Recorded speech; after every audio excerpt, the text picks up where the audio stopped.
back on track following a computer glitch that shut down the assembly line. Volkswagen says the IT disruption caused production to halt at its 4 vehicle manufacturing plants in Germany. It also affected some other facilities, including its subsidiary Audi.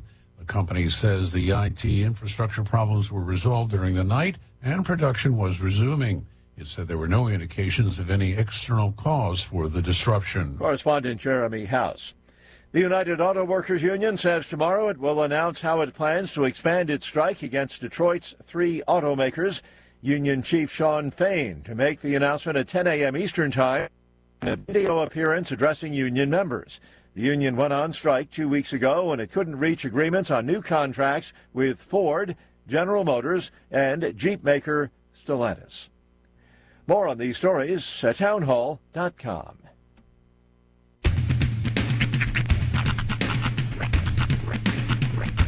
What in the wide, wide world of sports is going on here?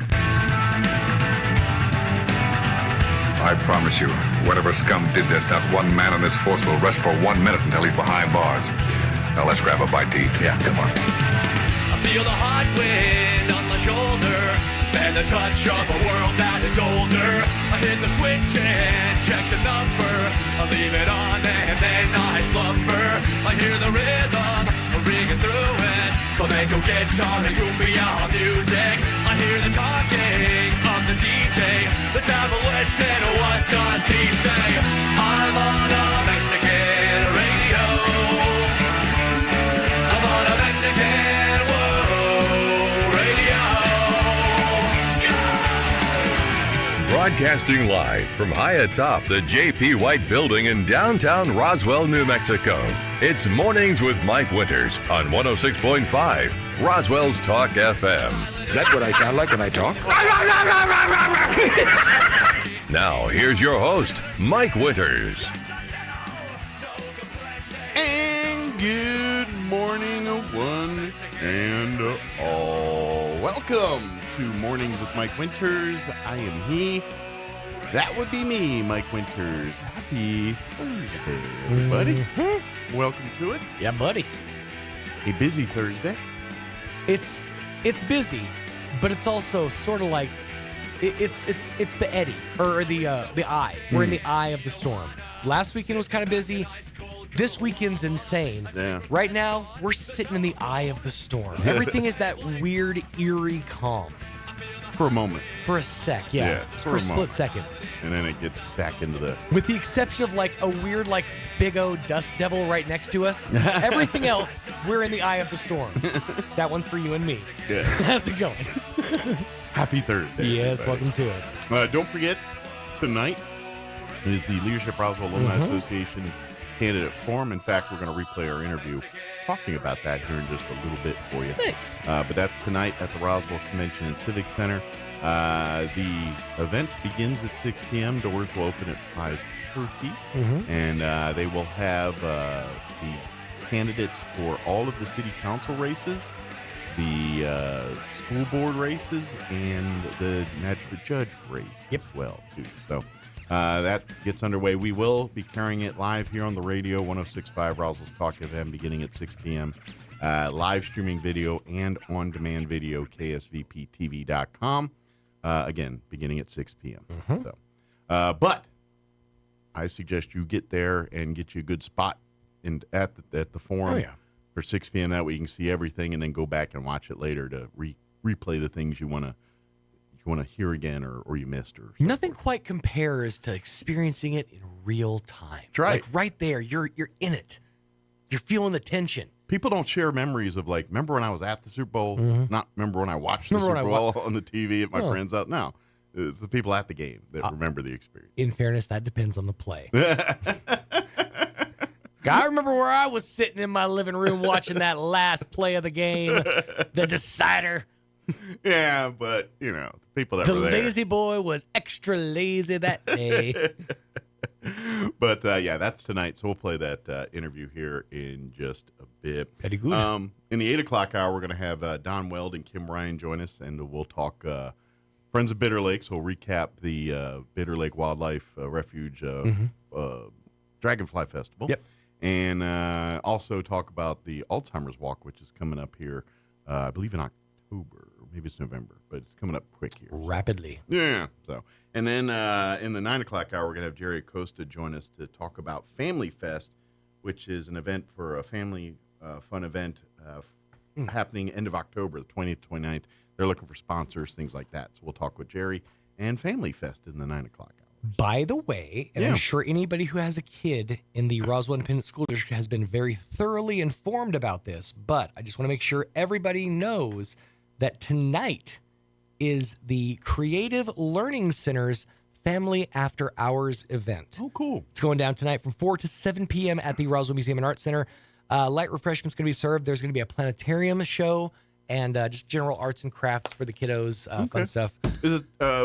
Is it showing off some of the kids' artwork and stuff too, or is it just them doing projects? I think it's mostly just them doing projects. Okay. There might be some artwork on display, but I do. Admission to the museum is free for this evening as well. So if you want to go through the museum and kind of get your kids all educated, good deal. So come out and support your kids and get on over to the forum at some point. You catch it all there. I'm using it as a catalyst for a good day.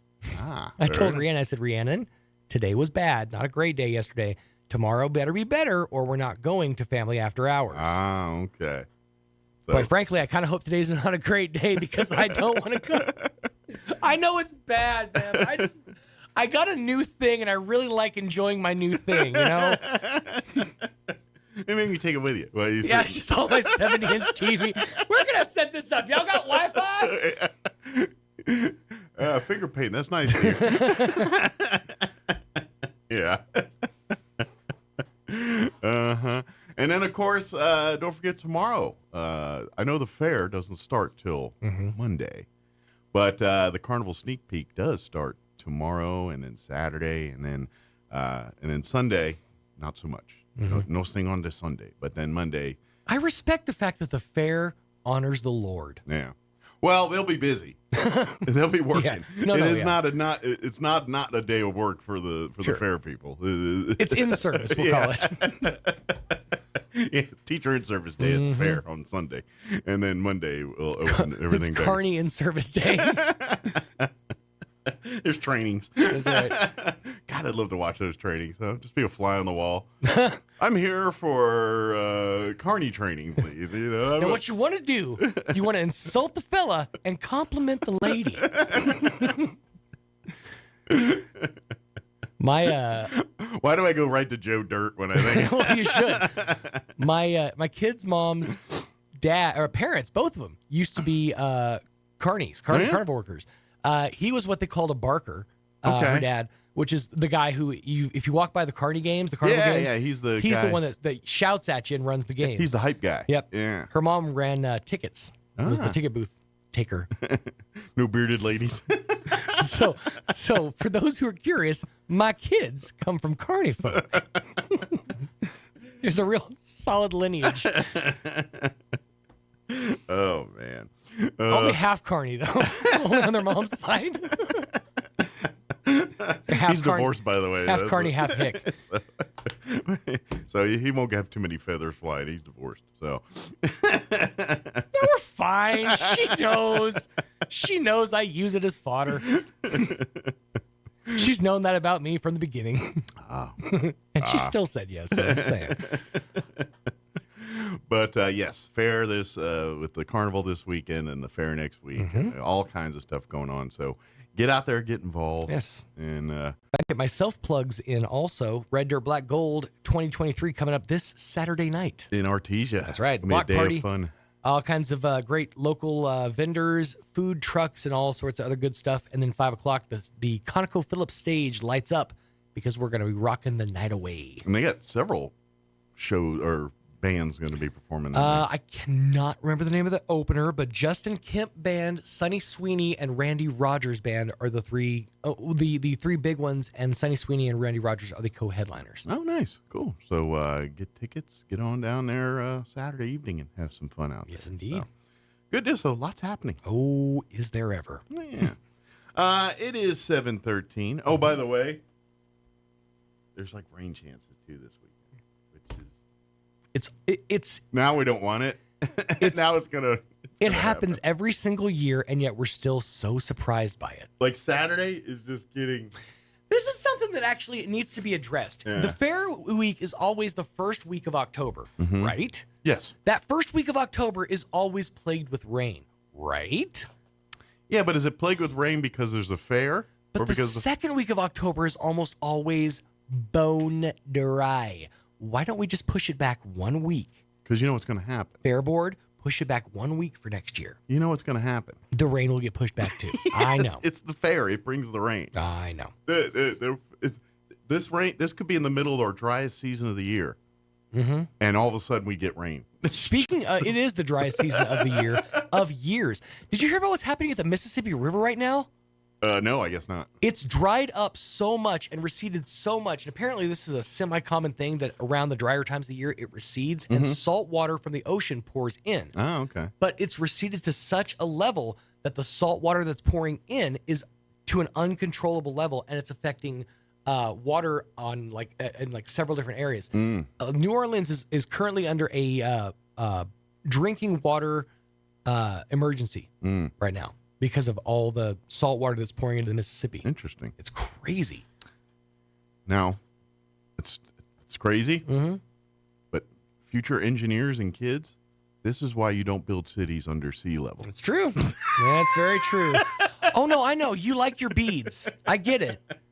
But you don't have to stay in the French Quarter. You probably shouldn't establish your family's business there. Everything that bad happens, that area, that part of is under sea level. So there's a spot in D.C. in Alexandria, Virginia that's under sea level too. Every time it rains, it floods, and people wonder why. Right. And you're like, you put the place in the pool.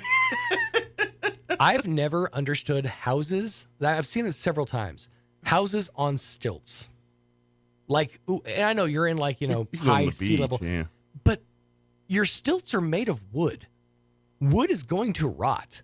That house, you're literally building a timer. I think you replace it at some point, just like anything else. Yeah, but when it's that time, we maybe should build some new ones I underneath. don't know. Houses on stilts make me incredibly nervous. I see it, and I only ever see it two places: Oceanside and Mountainside. Well, it's Mountainside is more terrifying to me. Well, it's because they don't have level land. That's Well, why. it's because when your house collapses, nobody's going to find you for 3 days.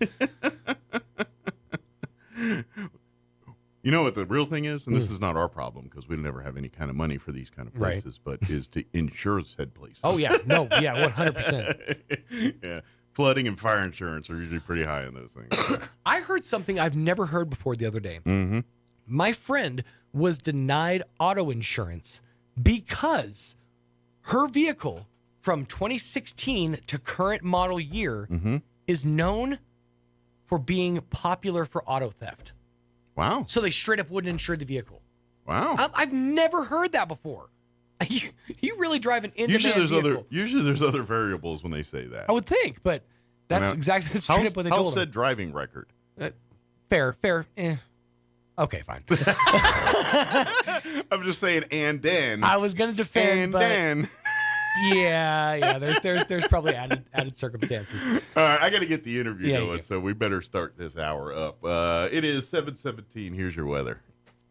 I'm meteorologist Jennifer Naramore with your Pecos Valley weather. The latest computer model runs are now showing dry and hot weather for the rest of the week. We still have some chances for wet weather trying to move in area-wide throughout our weekend.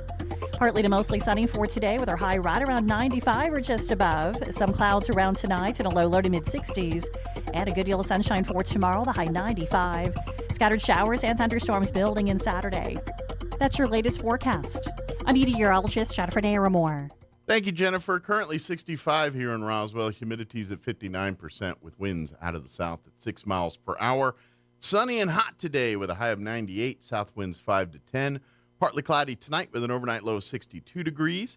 Friday, there is a slight chance of sprinkles for Friday afternoon. Otherwise sunny and 95.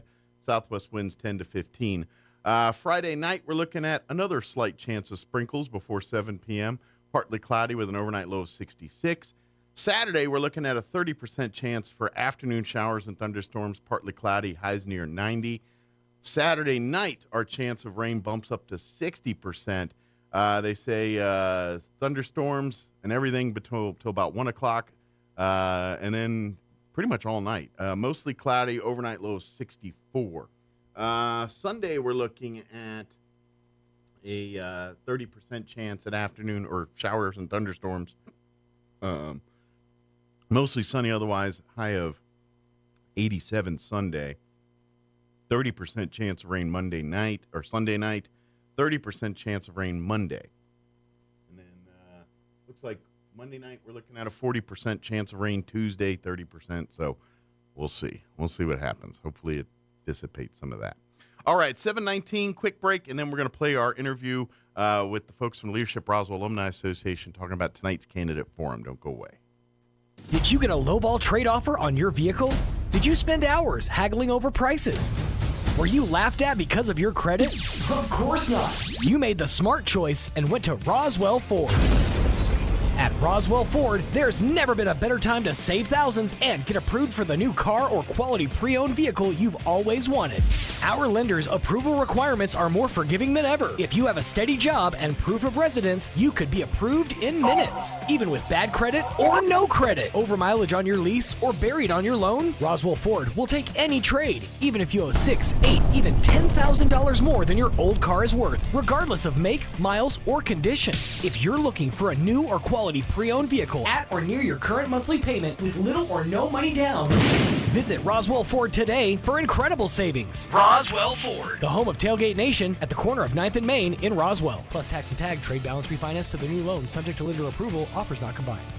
A night of music that'll bring you joy. Compassion presents We Are Messengers Where the Joy Is tour with special guest Cochran and Company and Ben Fuller. Sunday, October 15th in Carlsbad at Walter Gerald's Performing Arts Center. We Are Messengers Where the Joy Is tour with Cochran and Company and Ben Fuller. Tickets are available now at wearemessengersmusic.com.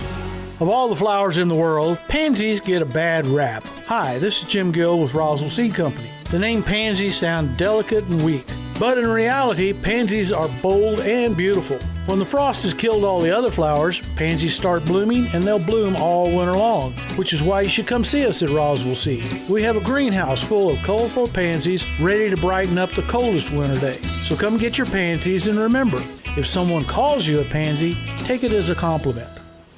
Time for the 2023 Eastern New Mexico State Fair, October 2nd through the 7th, and that means a week of great entertainment for the whole family. It all kicks off on Fair Day Monday with Anthony the Piano Man. Tuesday is DJ Day with music all day long. Wednesday at 7, don't miss Austin Van. Driving me out of your mind. Thursday night, catch Brian Mars at 5. I'm having fun this tequila summer. The I-10 Band at 7, and Selena Forever at 9.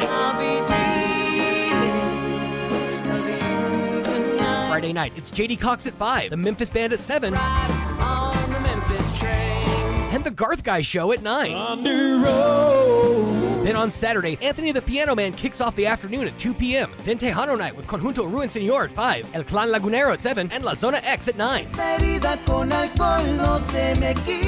Best of all, it's all free with your admission to the fair. More info at enmsf.com. The Eastern New Mexico State Fair, October 2nd through the 7th. 101's gonna be a lot of fun. Paid for by Hey Roswell neighbors, Life. there's a new source for all your appliance needs in the area. We're Roswell Appliance Outlet. We sell new minor scratch and dent appliances, and we'll help you save 40 to 60% off of MSRP. All come with warranty and personalized service. We also offer parts and service for your existing household appliances. We offer financing and delivery options as well. Don't make that big box store mistake. Come see us at Roswell Appliance Outlet today at 600 South Main in Roswell, or call 575-363-9236.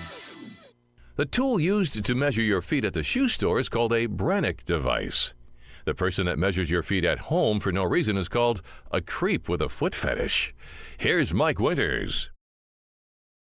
Morning. It is 24 minutes after 8 o'clock, and joining us in studio this morning from the Leadership Roswell Alumni Association, and Leadership Roswell, I guess, technically, with Rick being here, Rick Kraft and Hannah Robertson back with us. Good morning, guys. Good morning, Mike. How are y'all doing today? Good. How are you? Good. Busy. It's technically a Leadership Roswell alumni event, but Rick's here, and he kind of, he's He's got a foot in all the world. I'm an ex officio member. That's right. He's kind of alumni too. Yeah, and he's an alumni, and he teaches the class. So whatever category that puts Rick in. Right. D, all of the above. There you go. Very good. Well, I would say, obviously Leadership Roswell, the big thing known for is the actual Leadership Roswell class, which, by the way, the new class just got underway here a couple weeks ago, and they're full into their just had their first class and gearing up for their second one here in a couple of weeks here. So. They're getting ready to do the ropes course at the assurance home. It's that month. Very good. Hopefully the weather will cooperate for you. But that's a cool place if y'all never been there. I talked to them at the end of last class. I tried to make sure they didn't get too scared. Yes. But there's 40-foot tower waiting for anyone that wants to do it. That's right. They keep wanting to do these things up in the air. I'm like, ground is, there for a reason to do stuff on. But, So that's, kind of a lot of people know Leadership Roswell for that. Well, what spawns from that program is the Leadership Roswell Alumni Association. So every single person that has gone in the 30-plus years of the Leadership Roswell class are alumni. And obviously most of those aren't active, but we have a group that is active. And basically the role of that Alumni Association is first to support the Leadership Roswell program. And it does so by, helping with the events financially and planning and some of that stuff.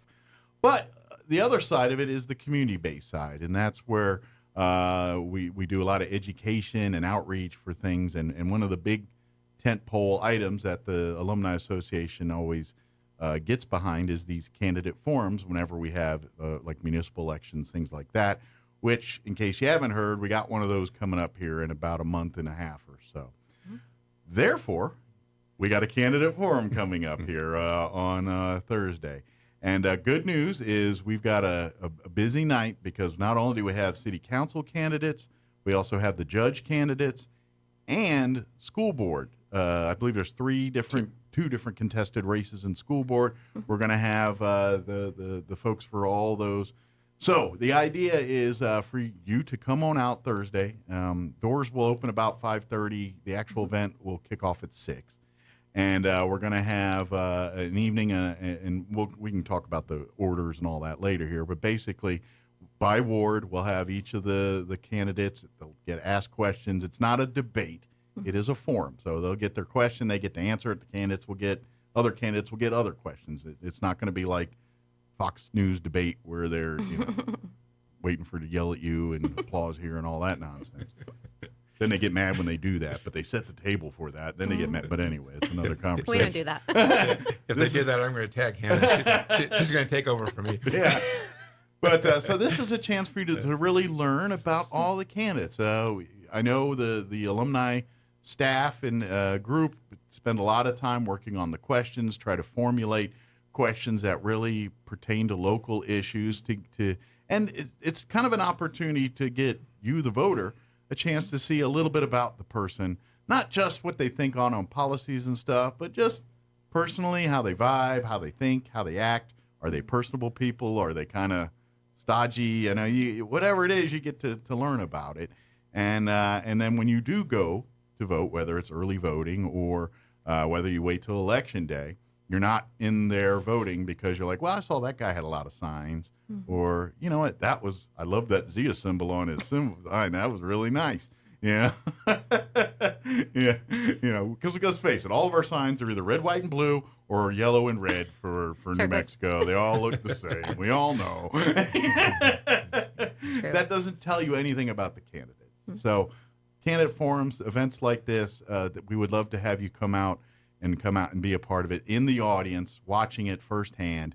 And then, of course, we because of the video and stuff, which we'll tell you here in just a second, you'll be able to go back and watch it live or on demand. So if you are work and you got to pay the bills and can't be at the convention center at 6, you can get on your phone or tablet and watch it live, or go back home when you're not working and do it then here. So now that I've been talking for 10 minutes and y'all haven't said anything,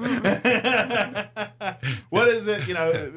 But this is really kind of the big thing for the Leadership Roswell alumni. So this is one. I mean, we have a couple of events, but as far as our community stuff for the community, this is probably one of our biggest events, and we want to make sure that people come and attend. I always say I don't care who you vote for. As long as you voted for people that line up with you and you did an informed vote, and that's all we can ask. So get informed. I'll tell you what, I'll give you some numbers and I'll hand off to Hannah. All right. He's a numbers guy. Yeah.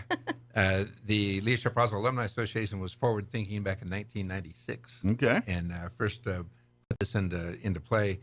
So this will be the 27 years that the Alumni Association has done this. This will be the 37th form. God, we feel old every time you do these. we actually, the number of candidates that are asked questions will break 400. We'll be up to 407. Wow. And then the positions that they've been seeking is 190. So with that as a history, Hannah can tell you what's going on here. She headed up the program last year, the candidate forum. Did a great job. Yeah. She grabs the bull by the horns and says, "Let's do this," and that's what she does. Somebody has to. And once again, she was firmly gripped on them horns. As long as her name's at the top, I don't worry about it. Just don't call me bossy. Assertive. Yeah, no, like you mentioned, we're super proud of this. It's something that I am passionate about, you know, because it's something for, in the community that these are people that are going to speak on my behalf, my kids' behalf, my grandkids someday. The people who have served before us, the veterans, all those things. So it's something I'm passionate about. And like you said, it's something our whole board is passionate about. Like you said, like get out and vote. Absolutely. You see all day, every day people have an opinion, but then you have to wonder, have you stepped up and tried to take a position, or have you voted? So that you have a say in what's going on. And so if you haven't, then you really don't have the right to complain. Yeah, you can sit on Facebook and make you pop shots all day. That makes you feel better, and you might even, feel like you want to fight every once in a while. But guess what you solved? Absolutely nothing, other than you tick some pretty that you may or may not know anonymously. That's about it. But getting involved, being active with this. And let's face it, the people that you're going to be electing in this upcoming election, they have way more impact on your day-to-day life than a president or whatever insert sexy race campaign on national TV here. Those city councilors, those school board members, those judges, they're going to be the ones that impact your day-to-day life. You like your streets this way. You like your trash picked up this way. Do you like the curriculum going on in the schools right now? Do you like the way the way our judges are handling sentencing and things? Do you think they're doing it right? If you do, then this is your chance to say that, and if you don't, this is also your chance to say that. Yeah, this is the first time we'll be doing the school board. Yes, and this is the first time they put them together. And last time the city elections were in March, I think. Yeah, this is the first that's right. time. This is the first time we're going as an actual November primary. To the season, or whatever you want to call that here. So actually, that supposedly more people will get out and vote for that reason, and that was one of the reasons to move it to November, because people are familiar with the November dates versus I didn't know it happened in March whenever all of them. Yeah, and let's face it, sometimes people look at local elections and they don't put the seriousness on it because it doesn't have the sexy president race in there or something. So they're like, oh, it's the little election. I was like, you don't realize how much van damage can be done in that election with you just sitting on the sideline saying it's no big deal. Are you happy with what's going on in our community, or are you not happy with going on? This is the one time you get to say something about it. Also, it's good to mention that all 5 wards have a city councilor up. So sometimes, depending on the year, the rotation, sometimes your ward won't have someone for you to vote for. Well, now if you live in the city, you're going to have something on the ballot this year. So you need to go out and vote. And I think it's set up that way each time. So now that, because for folks that don't know, we have the largest city council in the state of New Mexico, 10 members, two for each ward. And so the theory behind it is whenever there's an election, half of the group is up for it. So in theory, it should be now every ward has a race to vote on. Whether it's contested or not, that's up to the people running. But so everyone that lives within Roswell will vote for a ward seat, and also for the judges, a statewide, citywide position. And same with school board. If now we have 2 races that are contested. So if you live outside of those, it may be just a single person or no person that you get to vote for. But there are 2 districts, and that's how they go. I know it gets confusing. City goes by wards, county, and the school board goes by districts.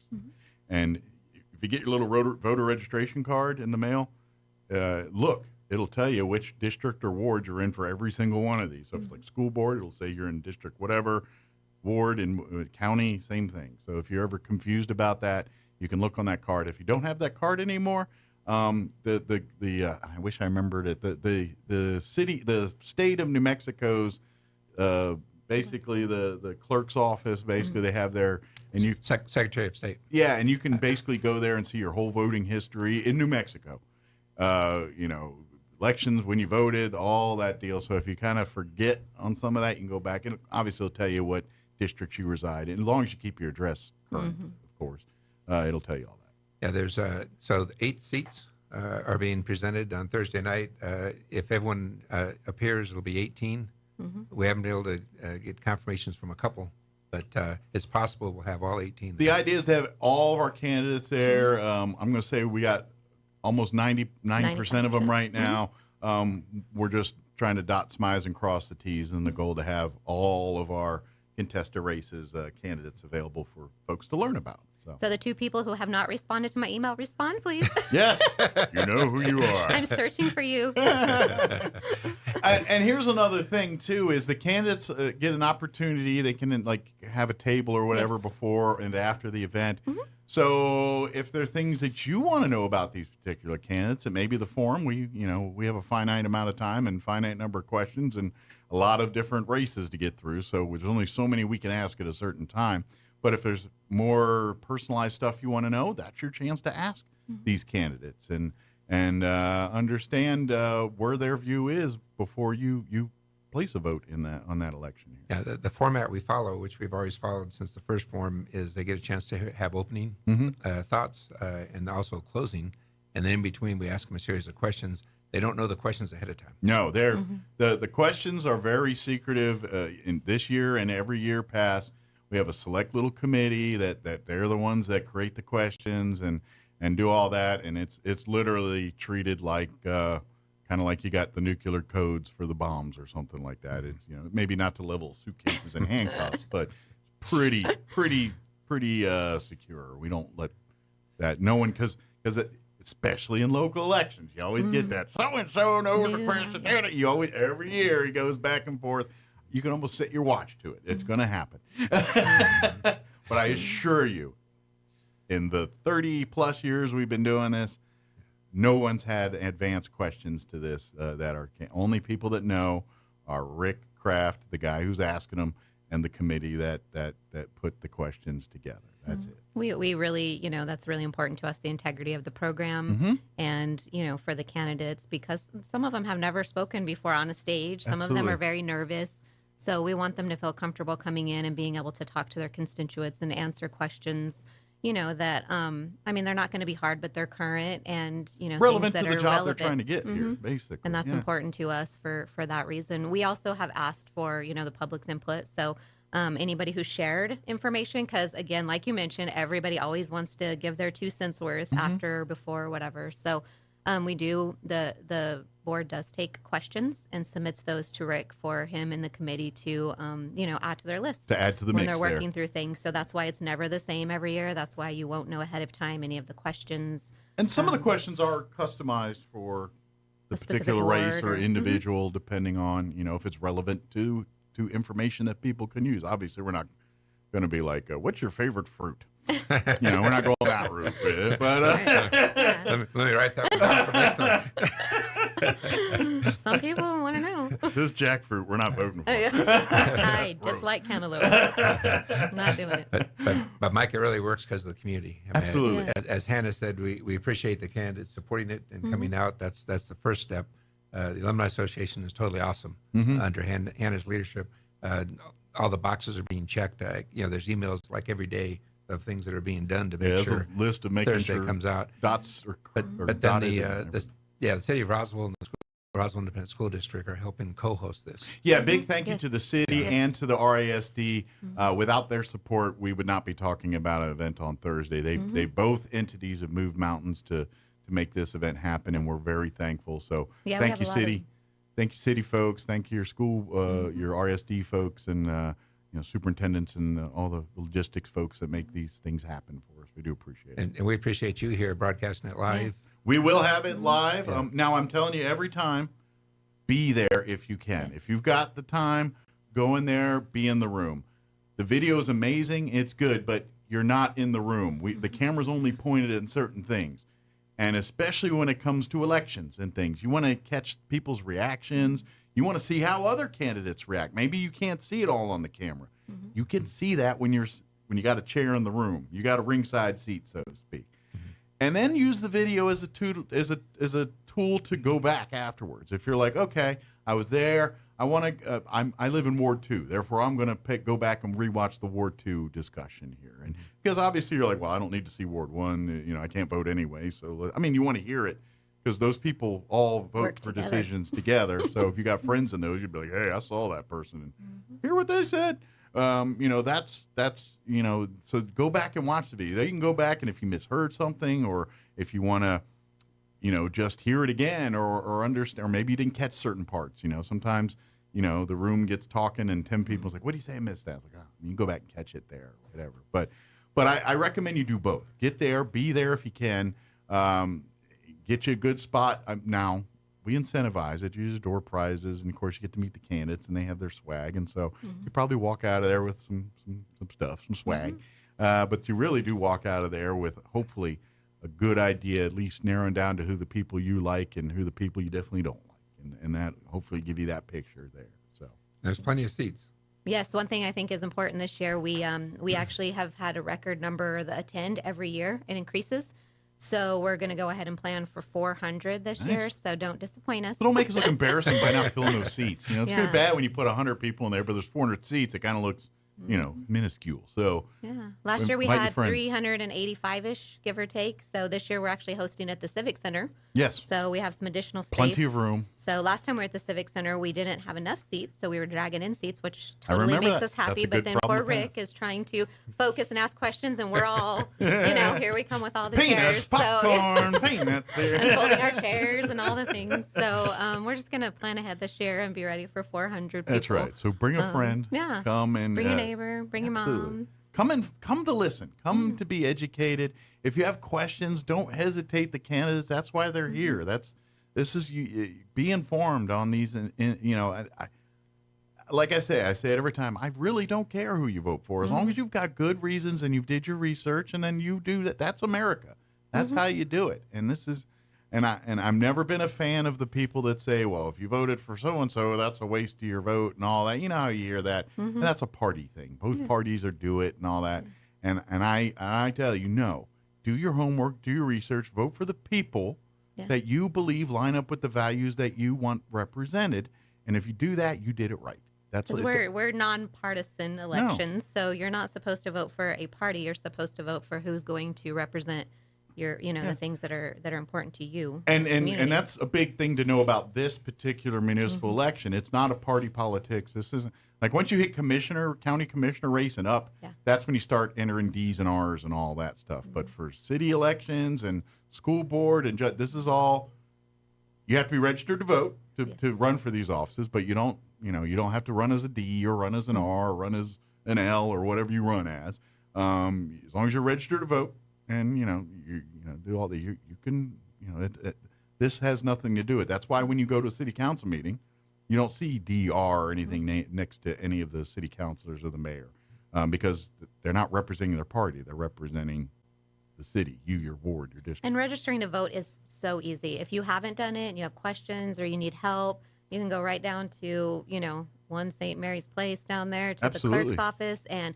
it will take you longer to get out of your car, walk inside, and stand there and talk to them than it does to register, as well as when you go vote. Like I often early vote.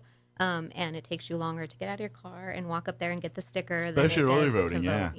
I've been to the 1 St. Mary's. I've been to City Hall. I've been to the mall. I've been to the church. All convenient. I've never stood in line at any of those places. The only never time I had stood a problem in line was on election day. And that was at the church there. That was near my house, and that was the line. But yeah, you're right. Every other time, roll into the mall.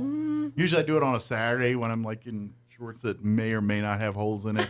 Yeah. And they didn't care. They didn't turn you away or anything, No, right? I'm like, I'm here to vote. They I'm let you vote. mostly dressed. Yeah. And that's one of the goals of the Alumni Association is to have it done before early voting. Yes, we want to get that out. So, if you decide to be there day one of early voting, you've got some information to do that. And by the way, please don't use us as your only source. I know the newspaper. I know I hear Tuesday there, the Many Hands organization's doing a candidate forum that's kind of focusing on homeless issues and things like that. Most of them have a Facebook page, or a lot of them do. If you want to go out and look at their Facebook pages, there's a lot of ways to contact with these people. Absolutely. Learn it all. Watch it all. Do it all. Hear it all. That way you get to see, I think, like, I know this is getting party policy, but like the Chaves County Federated Republican Women usually get all the conservative candidates during their monthly meetings. Go to those to learn more about these candidates. Just educate yourself. That is your responsibility, as this is. And, we have the right to vote. But that right to vote comes with responsibilities. And again, it goes back to what I said earlier. I don't care who you vote for, but vote educated. Vote for the people that align with what you believe in and make that vote. Don't come in here and tell me that, why'd you vote for him? He seemed like a nice guy. I don't want to hear that. I went to school with him. Yeah. Quite frankly, we can have, I know he works at such and such place. Yeah, we can have 10 nice people sitting up there, but they don't know what they're doing. Yes. What experience do they have? It's going to be nice, but it ain't getting done. But they'll be nice. Well, and looking down the list of the 8 seats that will be voted for, only 4 of them have incumbents running. Yes. So there's going to be some new faces no matter what happens. Which is great. That's a great. That's a good thing because, when we see that, more people are stepping up. More people are invested in their community and their homes, and they're willing to put their reputations on it to help make it a better place. So please, and that's another thing. All of these candidates, even if you don't agree with a word they say, let's give them the respect and attention they deserve, because even if they don't agree with your politics, guess what they're doing? They're stepping up and being Americans willing to come and make a change and make a difference. And guess what? Once you sit down and talk with some of these people that you so vehemently disagree with, you might find out you actually agree on a few things once you get past the other stuff. I'm proud of all 18 of these people that have submitted their name. I mean, best case they get elected. Worst case they fail. Yeah. And they have to overcome that fear of failure. Just put your name on the ballot. And you will notice on Thursday night, as we go through the course of the evening and we talk to the various candidates and the various things, you're going to notice there's a lot of alumni of the Leadership Roswell program that are running for office. Again, another testament to the Leadership Roswell program. Yes. That whole program is not to reward people that do stuff for the community. That program is to invite people to get involved with the community and be, once you go through the Leadership Roswell program and you complete it a year later, you're not riding off into the sunset. Your job is to put all that stuff you've been working on the past year into practice, whether that's for your personal life, your business, the community, or a cocktail thereof of all of that. Yes. And a lot of our folks, you'll see candidates that are currently serving and want to serve. There's going to be, I don't know the percentages, but I'm going to say it's about at least 50%, I'm going to guess, and might even be higher than that are Leadership Roswell alumni, either recent years or a little bit longer in the tooth there. But that, which I'm not trying to brag, but I am bragging. It kind of brags out on how great the Leadership Well, that's Roswell what the program's about. Is equipping future leaders, current and future leaders. Yeah. So again, another reason why we champion this as part of our thing, because we want to show as alumni to the people that go through the classes that, see, we're trying to do more too. We're going to support you in your efforts and you trying to do good things for our community too. Yeah, I think it's a thankless job is basically what you're mentioning. And so these people are stepping up to do a thankless job for the most part. And, like you said, with the opportunity to possibly fail, but at least you took the risk, at least you took the chance, and it's important to you, and you're passionate about, serving and helping and giving and doing and all of those things that, people do that sometimes are thankless and behind closed doors. And, we talk about, the time that these people are going to commit, the time that they're going to commit to go to, their committees that they're going to be appointed to, the meetings that they have to go to, all of those kind of things. There has to be a reason they want to do this. Sure. And it's, let's face it, this ain't It's not like any of these positions are positions of money, power. You know, the mayor, city council, school board are practically volunteer positions. Yes. They, I think they do get stipends and some pay and a little bit, but certainly not enough to live off of. And it's pretty much to cover expenses for when they have to travel and do the various duties of the job.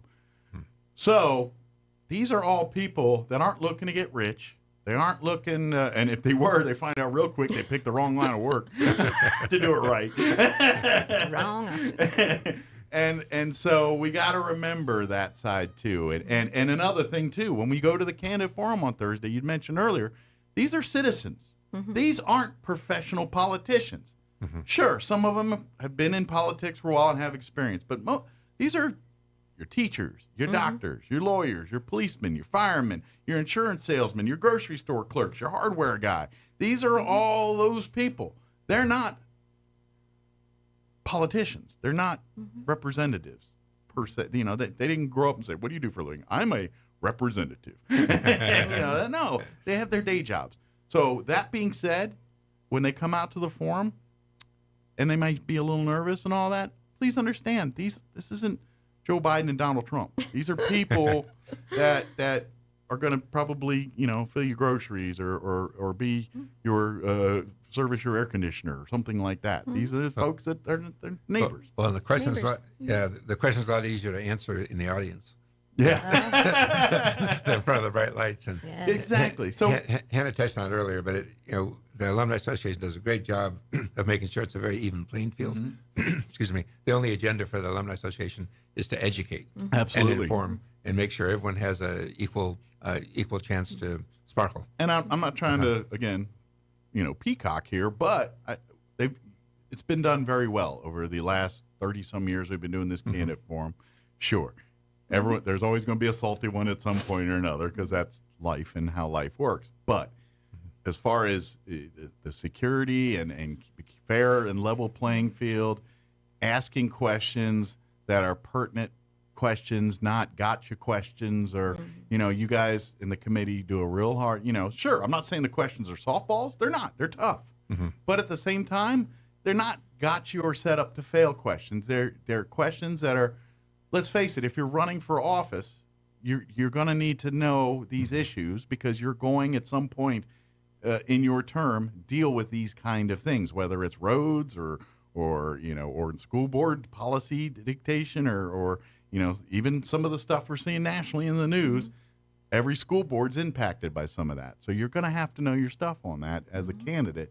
But as a consumer or as a citizen, please understand these people aren't professional. When they're a little nervous or a little hemming and hawing, it's not because they're have an agenda. It's because they're a room of hoping 400 plus people, and that's a little intimidating. And so when their day job of cleaning air conditioners or teaching your kids is a little different than standing in front of 400 people selling yourself to them. And that's in essence what these folks will be doing. So please remember that and consider that and be polite. I'm not saying vote for people you disagree with, but you don't have to be a jerk either, because I feel like we're better than that. If you want to educate your family and tell your kids and teach your kids, when they're in your position to do this, set the example and do it by being that polite person.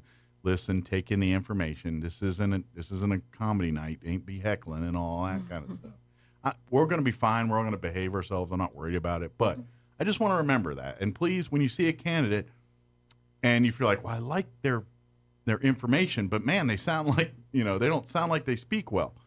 Please cut some slack on that kind of stuff. Don't, if the content of what they're saying sounds awesome, that's more important than how many times they said or did it or 50 times, or kind of give you the deer in headlights for a minute, like, is it hot in here or just me? That's the pressure of being in front of 400 people and getting asked questions that you have no idea where they're coming from, and so you're kind of on a swivel trying to, all right, you're on defense. Let's just, face it. You're like, all right, I had a question. If I say something wrong, it could be really good or really bad for me here. So, there's a lot of nerves, and so take that into account when you're seeing people talk on Thursday night. And most of them would love to have a one-on-one conversation with you as well. So if Absolutely. you have, if you want to catch them before or after, the setup this year is really nice because we have so much space at the Civic Center out in the foyer. So we'll have tables that are divided by ward, simply by ward. Nice. So you will be able to go got room to everybody has like their half of the table, but also you'll be able to, understand if I go look at, this table, it's for Ward 1, it's going to be, this person and this person because that's my ward. I know I'm going to be choosing between these two people. And so you will go to that table. You're welcome to see them. They could have their collateral there. Yeah. But the setup is really nice because there's so much space. We'll have plenty of room for all the tables so that everybody can spread out and I hope see our everybody. candidates take advantage of that. Yeah. This is your chance to sell yourselves too. Don't forget that. This is your chance. Like I said, we're going to have, the idea is to have a lot of eyeballs on this thing. The 400 in the room and what I'm hoping, hundreds and thousands that end up watching the video after all said and I'm pretty done. sure So- last year or the year before we looked it up and we had a couple thousand that watched the live and, Yeah, can go during back live, and we'll watch. get several hundred to 1,000 watching it live, and then a few more 100,000, not hundreds of thousands, 100 to 1,000 or so that go watch it afterwards too. So, which we might mention too. We're going to go ahead and have it on Facebook Live because Yes. that's a thing now that everybody just seems to love is to be able to, sit at home and watch Facebook Lives as well. So just kind of like if you watch a Coyote or got a Rocket football game on Friday, where you go to either our Facebook or to KSVP TV. Same way for the video forum, the candidate forum here. And like I said, the Leadership Roswell alumni page will also we'll try to. We just hope nobody gets tackled. That's right. But there will be no tackling. We do have security, so there is instant replay if there is. So we won't have none of that, guys. None of that. No. We have rules. We have order. This is orderly. No cheerleaders. We have no cheerleaders. But there will be some pageantry because obviously we're gonna get we got some of our youth and some of our great young folks that are gonna be doing the pledge, doing all the pomp and important things that set the tone for our event on Thursday. And we welcome young people to come, get educated, bring learn. your families, bring the kids. I know like Boy Scouts and that's because I know Scouts. A lot of times with some requirements for merit badge and stuff, attend city council or attend. I'm pretty sure your candidate forum counts as one of those type of events. So bring your scout troops and packs here to come and see how the sausage is made, so to speak, here, and educate your families as much as get informed. Bring the kids out. Like I said, we got a lot to cover, so it's going to be a busy night. Bring your high school kids, bring your college kids. That's the one thing I think that lacks is people don't register to vote when they're young, and so you miss out on some years that you were young and vibrant and could be making a difference. And like you said, it's real easy to get registered to vote, but also it worked out this year where it's the week before the fair. So, and of course, you're at the fair. Yes. All of our candidates most of them are going to probably have booths or be a part of the Republican or Democrat booth at the fair. You can get registered to vote at either one of those booths at the fair. You can go there and you come Thursday, do your talking, and then if you want to do a little more digging and asking questions, come out to the fair and visit the commercial building. I'm going to guess almost all those candidates will be there at one point or another during, hanging out at the booths or maybe they have their own booth, just depending on different stuff. But utilize these resources to inform and educate yourself too. Bring it all in. Our forum here, other forums, the newspaper, questionnaires and stuff, interviews that I do here on the radio, all of the above, check the boxes. And so whether you vote early or it's on election day, when you walk into that place and you're sitting there in front of you in that little cardboard thing with the little paper and the pen in front of you, and it's just you get to vote. And I know that person. Because don't do this and be like, what are they talking about here? I never heard of this. Is that a real person? I don't be that person. Understand when, and the questions on the back, if there's any of those. I haven't seen the ballot yet, but usually there's some of that stuff too. Bonds. The bonds, pay attention, read that stuff. There are consequences for checking yes and no on those things. So please inform yourself. What's interesting this year, we have in one of the wards, the two candidates have the same name. Oh, that'll be. So you actually need to go and make sure you pick the correct one that you're trying to vote for. Same first. I'm sorry, same first name. Same first name, but still, if you're just like I'm voting for Bob, then you're gonna go and you're gonna see two Bobs and you're gonna go, I should have done my homework. and if you're not sure what ward you're in and stuff, do call the clerk's office or ask and do it before Thursday. We'll actually have a gigantic ward map this year because you can figure out yourself while you you're can there, go too. up and look at it because the wards changed a little bit. They do. Last year or the year before. Mm-hmm. So my ward changed. So I needed to re-educate myself to Well, know. and we've all seen, the redistricting of the state with the 3 congressional districts and how that's going in lawsuits and everything right now. So there's a lot of muddiness as far as where lines are right now. Yeah. So if you have questions about that, consult the map or call our Chaves County Clerk's office. They'll be happy. Or go to the Secretary of State's website and find it there. But I would do that all before Thursday night so you can know which ward to pay a little bit more attention to on it. It's like, wow, that was a good debate. I just realized I'm in Ward 1 and I just, studied up on Ward 3, which is good, but you'll be like, well, I don't see these names on my ballot because they're not in your ward. Which we'll actually get, now that I say that, we'll go ahead and get a News this hour from townhall.com. map as well, so Okay. that you'll know if you're in District 2 or 4. Perfect. that who to be listening to as well. So we'll get one of those to display too. Like we mentioned, this is our first time to add the school board to our forum, so that's something new that we'll have. So you can learn all of that, know exactly who you're voting for. We're out of time, but again, this Thursday night is the Leadership Roswell Alumni Association Candidate Forum, September 28th, Thursday night. Doors open at 5:30. The forum will get underway at 6 p.m. All will be taking place at the Roswell Convention and Civic Center. Completely free, does not cost you a dime to come in or go in. Come on down. Like I said, doors open at 5:30. Get there early. That way you can talk to some of the candidates at the table, scope out a good spot for you, and then get settled in for the forum when it begins at 6. And then, of course, you can hang out a little bit afterwards if some of the candidates want to talk and get more information there. Doesn't cost anything. We're also going to be live streaming it on demand and live at ksvptv.com in its own candidate forum channel. You'll see it right there. Or you can listen right here on the radio. We'll have it on the radio live only. We're not on-demanding radio. We don't have that technology yet, but it'll be live on the radio. But if on the video, you can go back and watch it. So if you go live Thursday and then maybe Friday or over the weekend, you can go back in your underpants and watch it from the convenience of your home there. So too much detail. You do you. Sans underpants, with underpants, that's up to you. As long as you're not in public. Is there anything we missed? Anything we wanted to share or I got rambling on? We'll have cookies. Yeah. And there'll be cookies. Yes. Come for the cookies, stay for the information. Yes, please. Yeah, those. Usually it's lots of food and snacks and swag. So you can stock up on that. But what we really want you to stock up on is information. So please come and get that. Well, thank you guys. Thank you. Well, thank you for having us on. Yeah. Yes. Now you can start your day with 27 other things to get. Greg Clugston at the GOP debate in Simi Valley, California. The U.S. economy continues to advance in the face of some pretty stiff headwinds. 2.1% annual growth for the second quarter. That's according to the government, leaving its previous estimate unchanged. The number of people signing up for unemployment benefits rose a bit last week. The Labor Department says it claims were up by 2,000, hitting 204,000. Watching Wall Street, stocks higher at the moment. The Dow is up 75 points. The Nasdaq better by 16. More on these stories at townhall.com.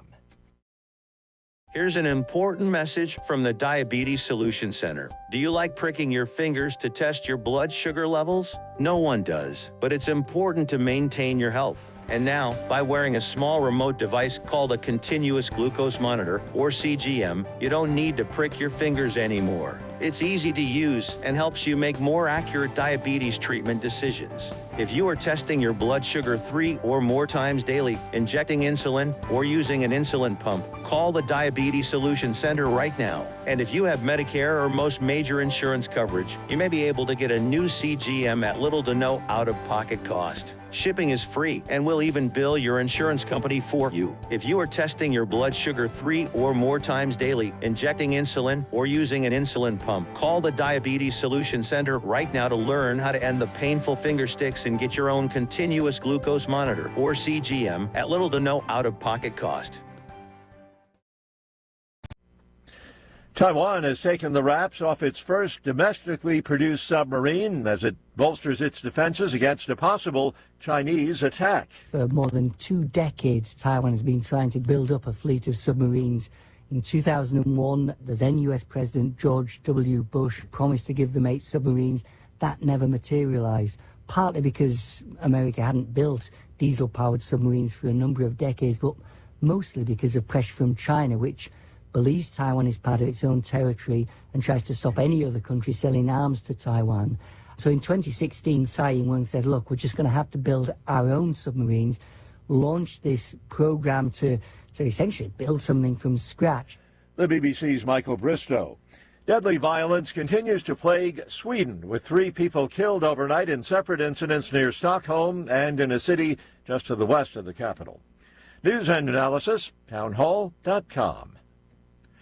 Hospitality workers in the tourism mecca of Las Vegas have authorized their union to call a strike if contract talks fail to make any progress. A strike could impact Caesars Entertainment, MGM Resorts International, and Wynn Resorts, among others, which are the city's economic backbone. The union did not set a deadline for a walkout as it continues bargaining for better pay, benefits, and working conditions. MGM Resorts says it has a decades-long history of successfully bargaining with the union and believes that both parties are committed to negotiating a contract that is good for everyone. I'm Julie Walker. A woman who says anxiety and nightmares led her to set fire to a Wyoming abortion clinic faces sentencing today. Lorna Roxanne Green could be sentenced to 20 years in prison for torching the Wellspring Health Access Clinic in Casper. More on these stories at townhall.com.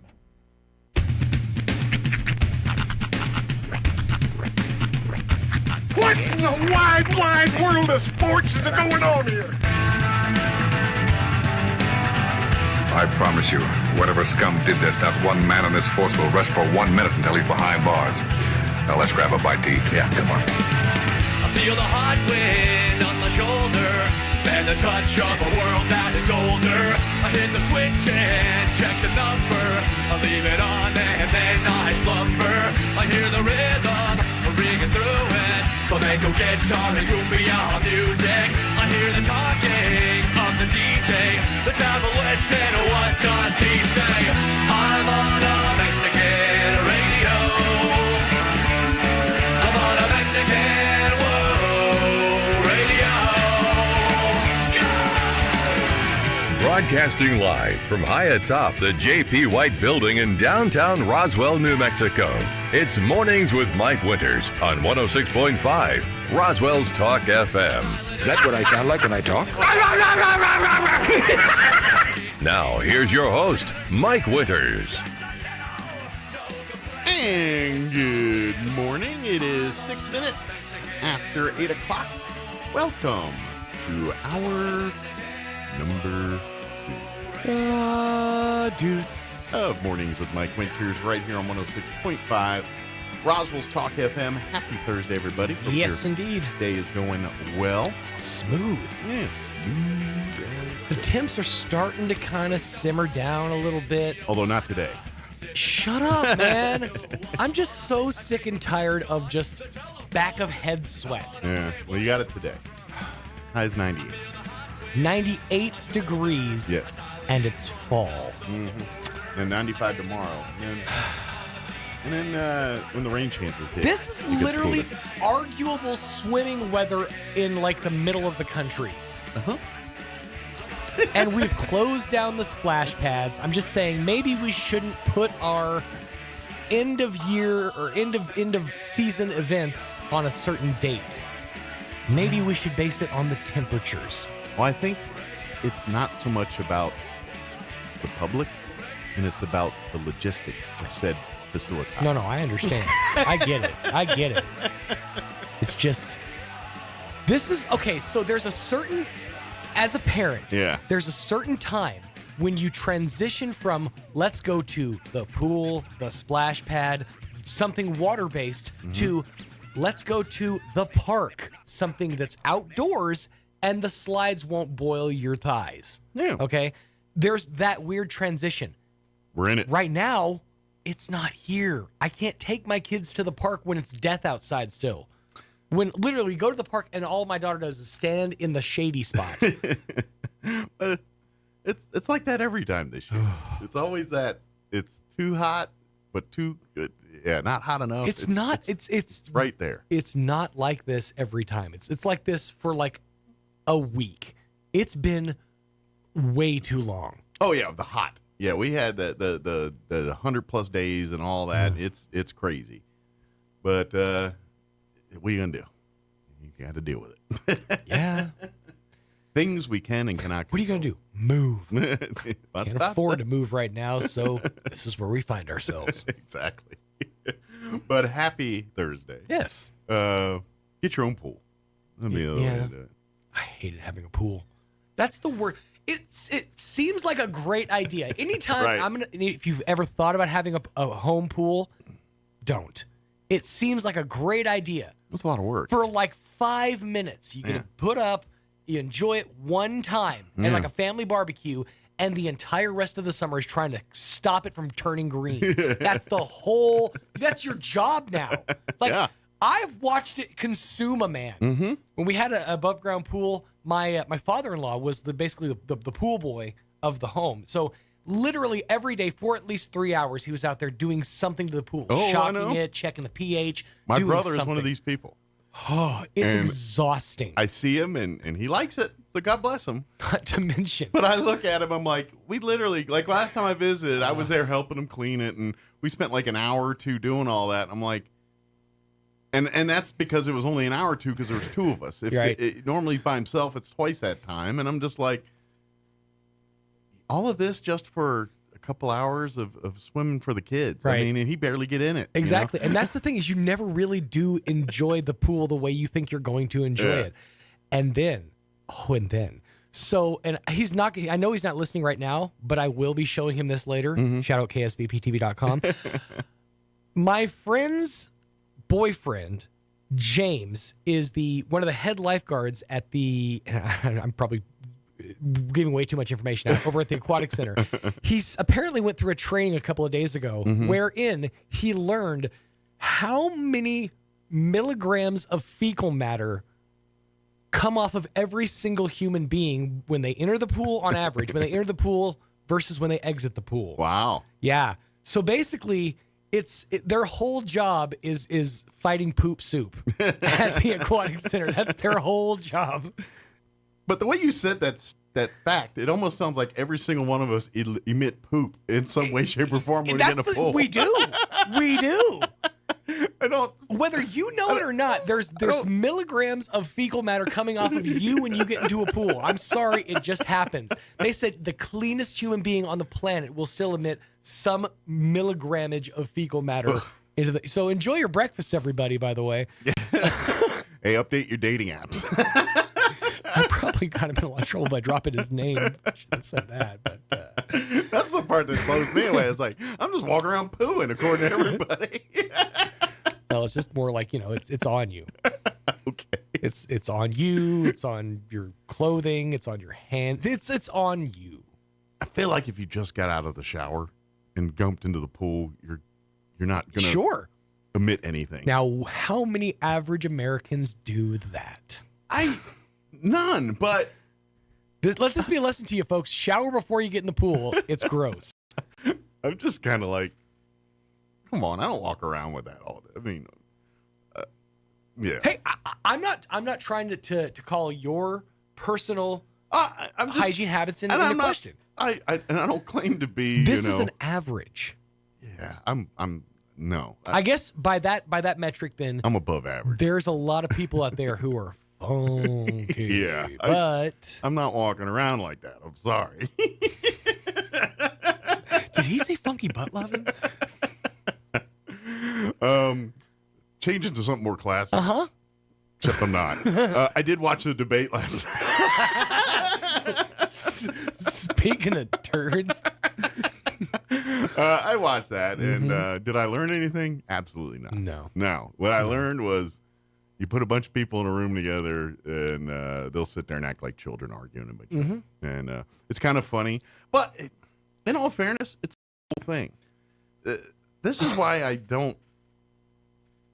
Sure, debates are entertaining to watch, and they're fun, but as far as educational, informative, no, they're not. It's no different than WCW Wednesday Night Raw or whatever it is you watch there. I probably crowbarred about You 12. mixed, yeah, I was going to say like 6 different. Because I'm a fan. Well played, sir. Well played. Kevin Nash is getting up there. Ricky the Dragon Steamboat come flying off the top rope hitting Terry Funk. No. Why is every one of his references pre-1985? But it's no different. It really isn't. Right. And I literally, but everything, like the moderators, like I don't know. Was this a Fox News debate? Fox Business Channel, but yes, Fox News. So it was Fox News moderators. Yes. Okay. Yes. It was all Fox News. They tend to let the feathers fly. Well, it's no different on the other ones. I've seen. Was it Brett Baer? No, it was Dana Perino, the Fox Business Channel guy, and then they had a lady from whatever the Hispanic version. It's not Univision, whatever it is. I'm not sure what. What we need to do, honestly, get Greg Gutfeld as your moderator. Let's just go ahead and call it what it is, because this is for entertainment purposes. Nobody's, like you said, nobody's gaining anything. We're not being swayed one way or the other. Yeah. One thing that I will say, the only thing DeSantis has going for him right now is he's not 80. That's the only thing he's got going for him. I would love to have somebody in the Oval Office who is not geriatric. Well, and if you look at the debate stage, there's a lot of young people. Sure. They're not Donald Trump. But, right. But here's the problem: is they all are trying to get a leg up. And here's the thing that I don't understand, and this is because everyone they ask one person a question, then the rest of them want to jump in and answer to, and they all start talking. And then you hear nobody because everyone's busy talking at the same time. Right. The moderators are yelling, please stop talking. So you can't hear anybody because they're over top of them saying, please stop talking. The bell's going off. The bell's going off. And then there's just the randomness of like, they don't ask. And this is where I think some of the candidates might have a real beef is that there's no uniformity on how they ask the questions. Like they clearly asked DeSantis 10 more questions than they asked the governor of North Dakota, who you see once or and I get that there's front runners and then there's people that are way or behind in the polls, but how does giving the people higher in the polls more face time helping the American people understand all of the candidates? Well, I barely heard the North Dakota guy talk all night because they're busy doing everything else. And I'm like, I want to hear about the people that you claim we don't know nothing about. And that is the inherent problem with televised debates. Exactly. Because you are dealing with ratings. Yes, exactly. You want to focus on the heavy hitters. Your main eventers are going to get more screen time Absolutely. than old Ramaswamy over here. Even though it's so much fun to say his freaking name. But no, Ramaswamy gets a lot of time. Sure. Because he's a lightning rod. The only reason I know him is because of these debates and because of, let's be honest, his infamy in the news cycle as of late. Sure. But yeah, and here's the thing. None of these front runners have an Ice Cube's chance in Hades. Yeah. It's terrifying to me. It is terrifying to me. Well, yes and no. I agree with you mostly. It's a spotlight on how little choice we actually have. You're right. I agree with you mostly. However, I will say this. This is my opinion. If Donald Trump continues to not go to these debates, that will hurt him. Will it though? Yes. Yes, it will. Because he's letting. I have literal footage recording from last night's debate. Yeah, he's doing his own thing. This is actual recording from last night's debate.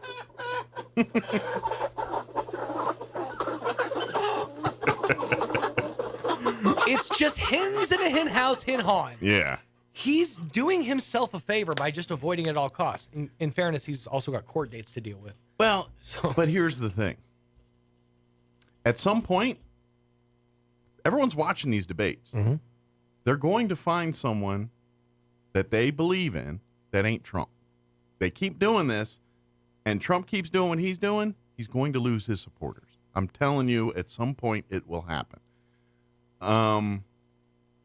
Because at some point, and the other candidates are doing an amazing job of pointing this out. Your Chris Christie's and these other, they're basically coming on and saying, look, he doesn't even have the time to give you to come on to this thing and hear and answer the questions and ask the questions. He's not subjecting himself to that.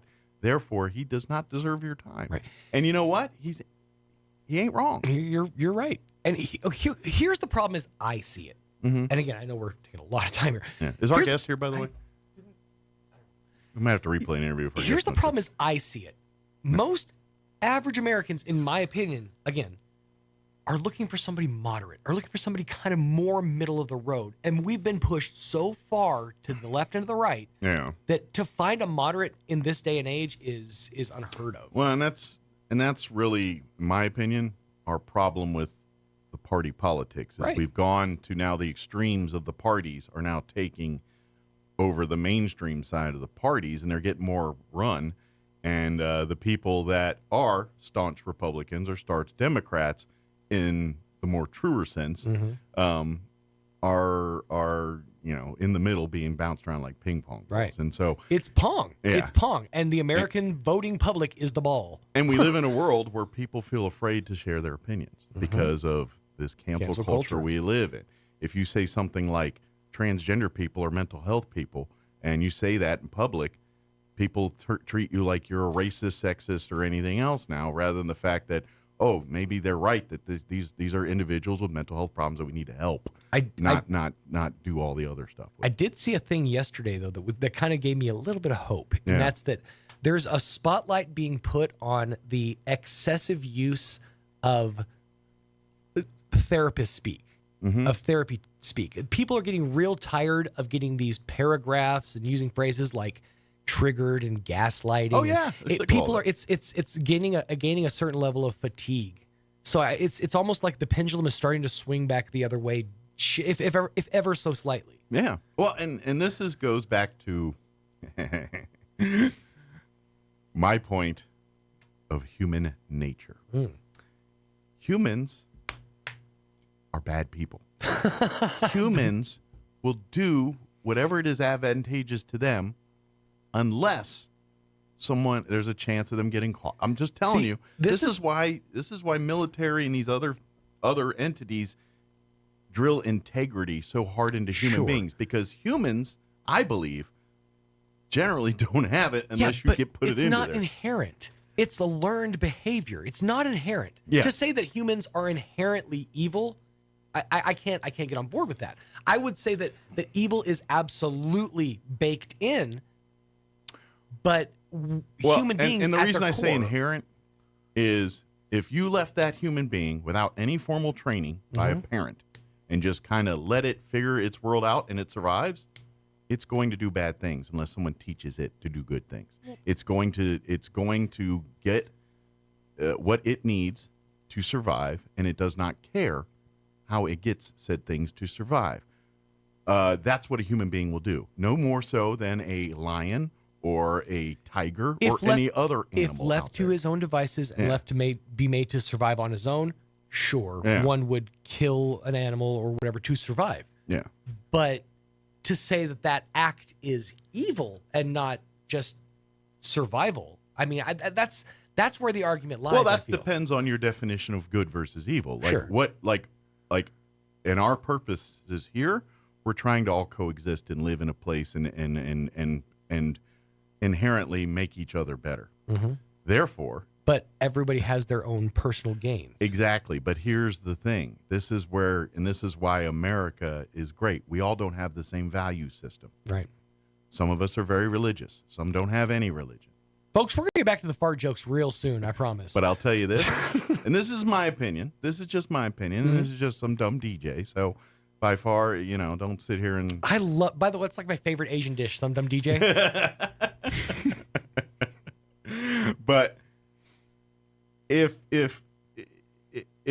you want people to do, you've got, and here's the thing, and this is why I always say capitalism is why capitalism works versus, now capitalism with regulation. Right. But capitalism nonetheless, because people are incentivized by one thing. Humanity is incentivized by one thing, and it ain't God, and it ain't family, and it ain't other things. I mean, this is what we want to be. Well, it's the thing you're talking about facilitates all those other things. Exactly. It's the dollar. Money. So you govern with the dollar. Right. You incentivize people that are doing things for the dollar.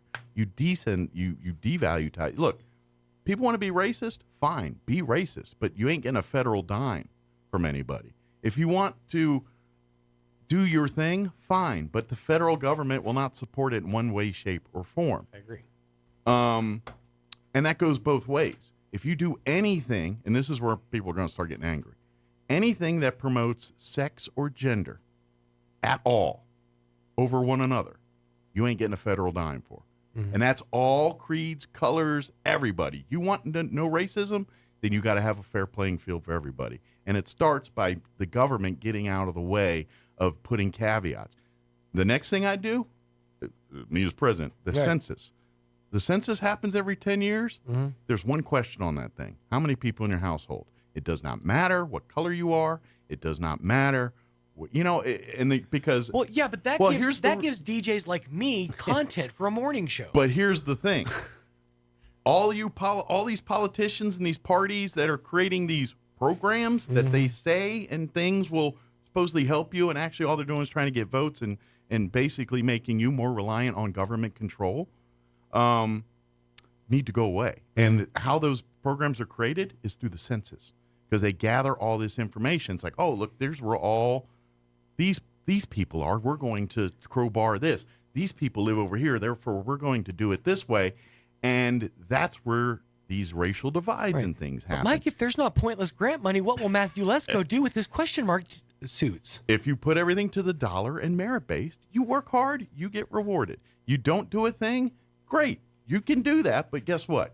You're going to have to figure out how to pay for lunch and your house and do your bills. Mm-hmm. That's America. And if you don't want to pay for those things, fine. But it's not on us to pay your bills. True. And that's America. You want to go someplace where the government pays for everything? Fine. We have a lot of great selection of countries on this earth that you can go move to.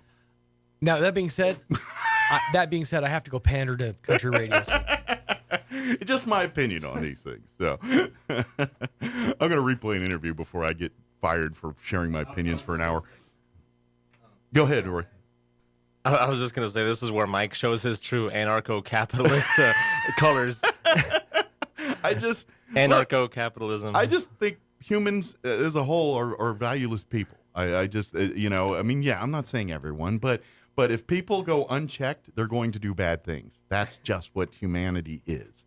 And it's through training, it's through teaching, and through everything else that we do the good stuff. So, but anyway. Let's do this. My guest has, we were going to talk some Bitter Lake and some Alzheimer's Association, but nobody's here. So let's do this. I'm going to do the weather in a quick break, and then I'll come back on the radio and we'll replay an interview. But I'll find one here for during the commercial break and play something. Probably one of our fair interviews, but we'll do that here in just a bit. But first, here's your weather and a quick commercial break, and then I'll come on the other side. I'm meteorologist Jennifer Naramore with your Pecos Valley weather. The latest computer model runs are now showing dry and hot weather for the rest of the week. We still have some chances for wet weather trying to move in area-wide throughout our weekend. Partly to mostly sunny for today with our high right around 95 or just above. Some clouds around tonight and a low to mid-60s. And a good deal of sunshine for tomorrow, the high 95. Scattered showers and thunderstorms building in Saturday. That's your latest forecast. I'm meteorologist Jennifer Naramore. A night of music that'll bring you joy. Compassion presents We Are Messengers Where the Joy Is tour with special guest Cochran and Company and Ben Fuller. Sunday, October 15th in Carlsbad at Walter Gerald's Performing Arts Center. We Are Messengers Where the Joy Is tour with Cochran and Company and Ben Fuller. Tickets are available now at wearemessengersmusic.com. The Rehabilitation Center at Artesia General Hospital offers a variety of services led by experienced licensed therapists, including physical therapy, occupational therapy, and speech therapy. Their multidisciplinary team provides a complete evaluation with the full support of your primary care provider to develop a custom plan to support your personal goals and recovery needs. These treatment plans help manage symptoms, educate patients and their families, and ultimately get back to the activities that bring you joy. Learn more at artesiageneral.com/rehab. Scars. We all have them. We might have one from something crazy we did as a child or a teenager.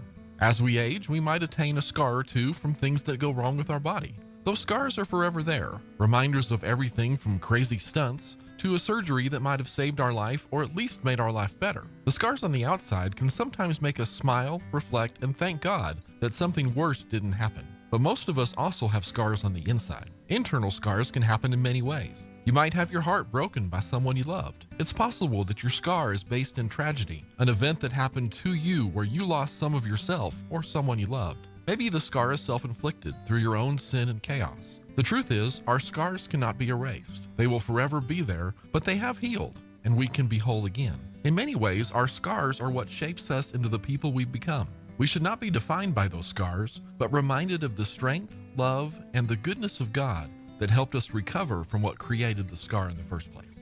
Join us at the Country Club Road Church of Christ for worship at 10 a.m. on Sunday, located on the corner of Country Club and Washington in Roswell. Coming to the Liberty, Friday, October 6th. Catch Jamie Richards. Don't try to find me.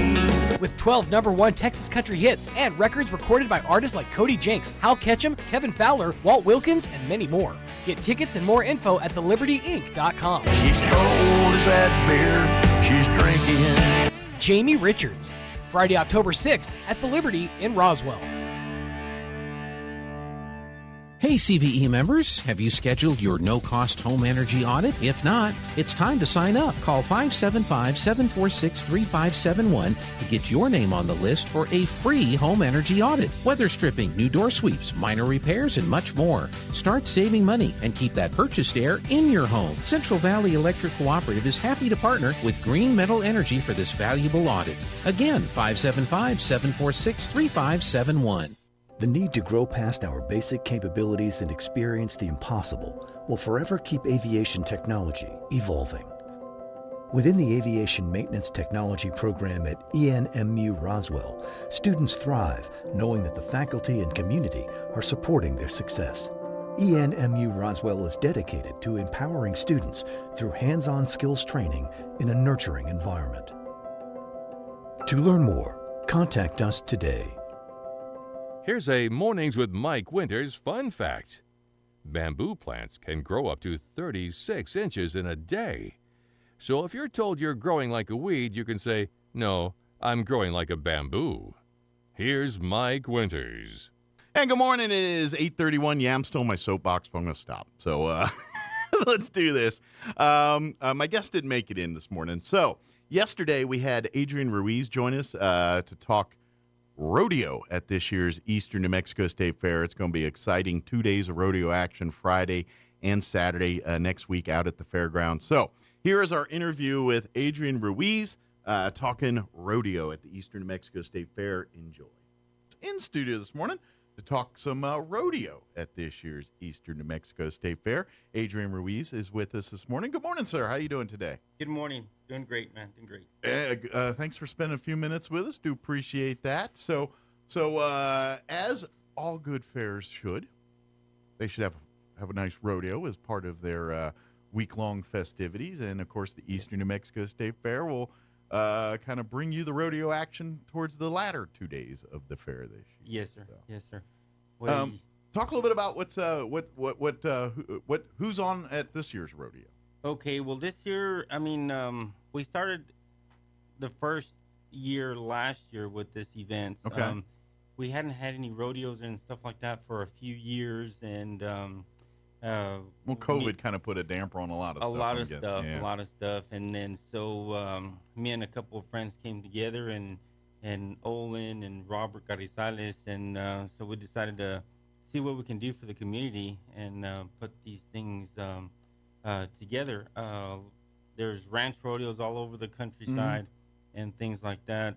Which are very fun to watch if you've never seen one. Great fun to watch. A ranch rodeo is like the working side of rodeo. So if you want to see cowboys and kind of what they do in their day-to-day job as far as wrangling and roping and doing that, the ranch rodeo kind of does events that kind of showcase those types of skills. The great horsemanship and Now the rodeo we'll see this weekend is more of your, bronc riding, your traditional. It'll have rodeo some the bronc riding in with him. Mhm. We got about 20 bronc riders coming in to perform. Some of those guys are really good. They're coming in from Arizona, they're Texas, of course New Mexico, and Sure. things like that. So you get to see some of our local boys compete against some of them boys, Texas yes. boys or Arizona boys, Yes, and we got some good guys that are coming in, and we have some good guys that are here that are competing against some of them big boys. So, and they're all.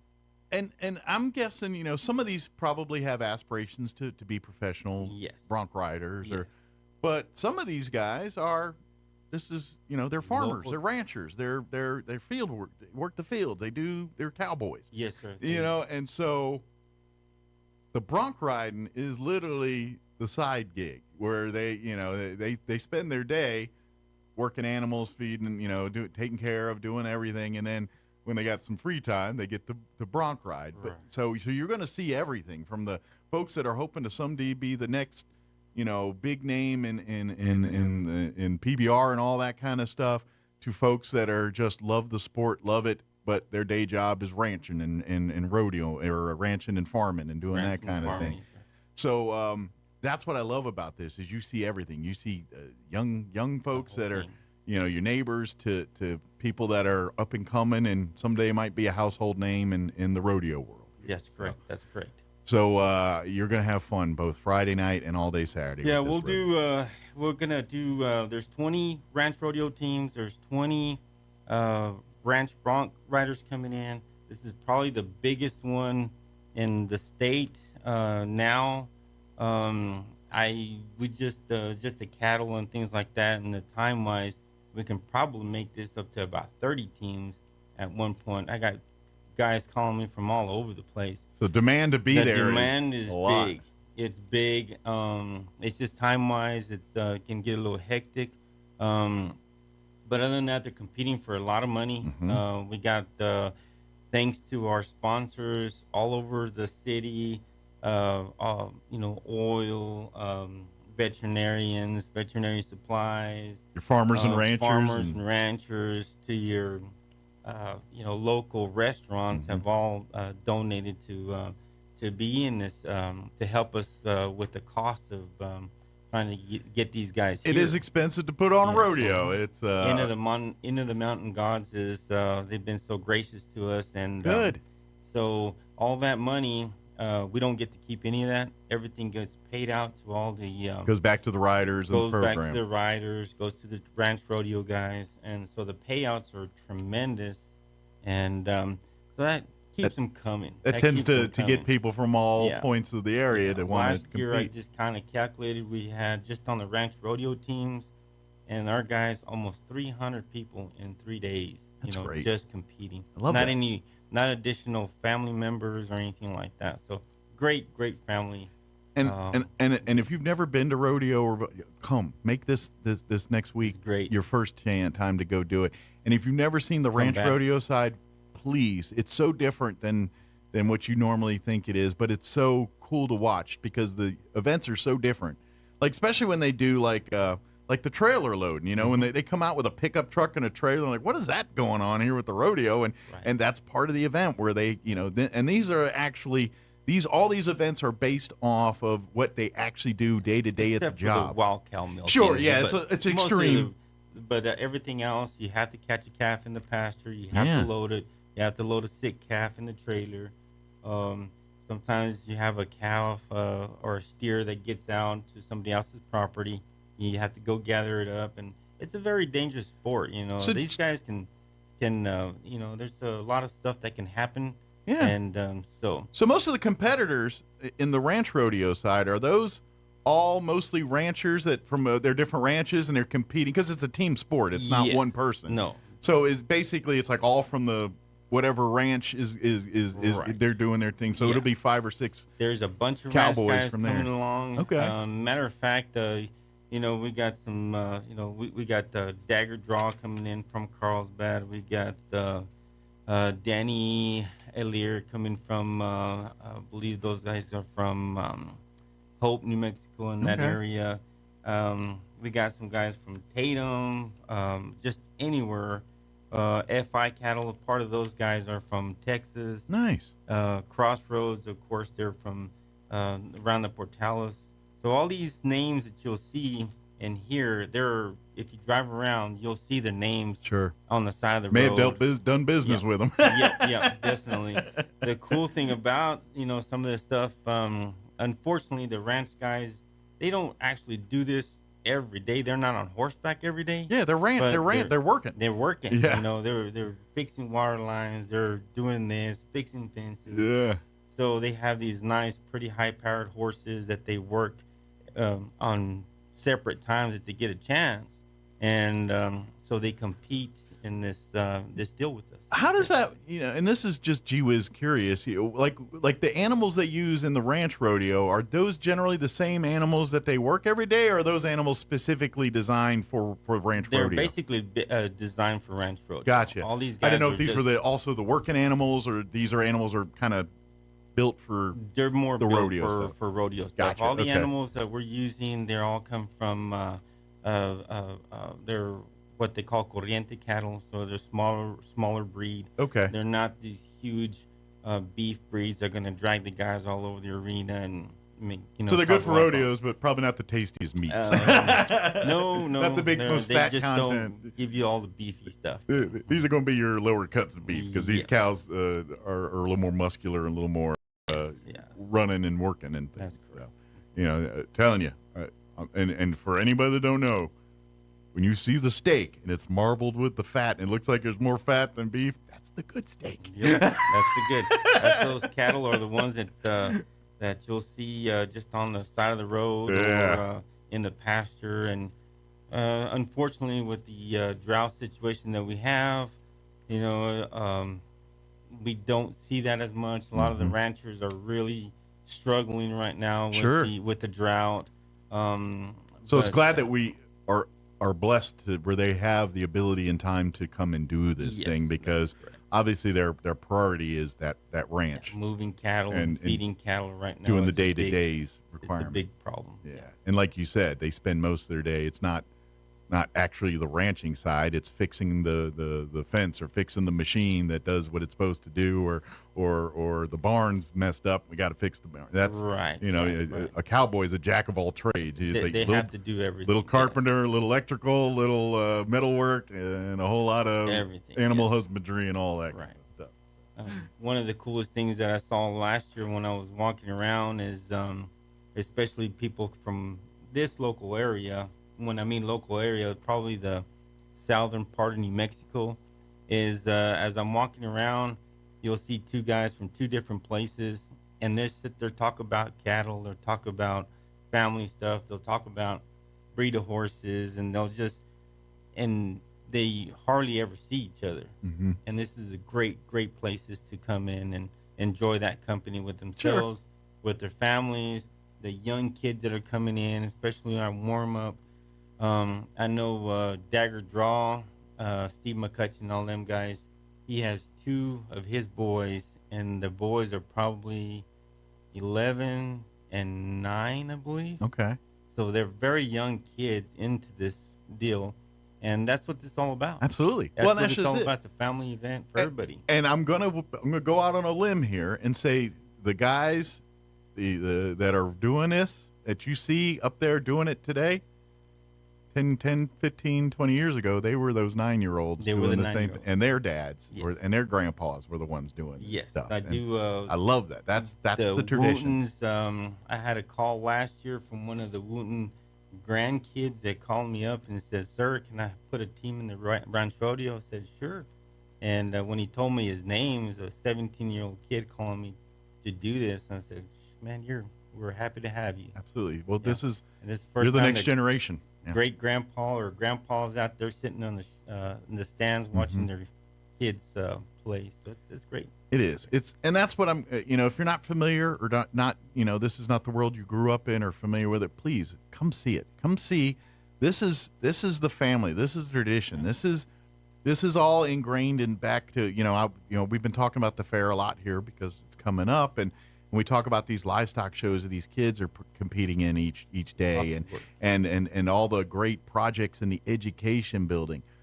Same thing here with these rodeo. These are the future. These are these people, that these young men and women that you're going to see at the rodeo this weekend, that you're going to see at the livestock shows next week, and in the education building. These are the kids that are going to be keeping the traditions and the customs and our culture of Southeast New Mexico strong. And rodeo and farming and ranching is it's not only the part of it, it is it. I mean, that's the heart and soul of this area. Part of our life. Yeah. And unfortunately, it's a dying industry. You know, we don't have very many new people coming forward. But demand's going up exponentially. Yeah, the demand for food or beef is very competitive out there in the world, and things like that, and breeding and all that.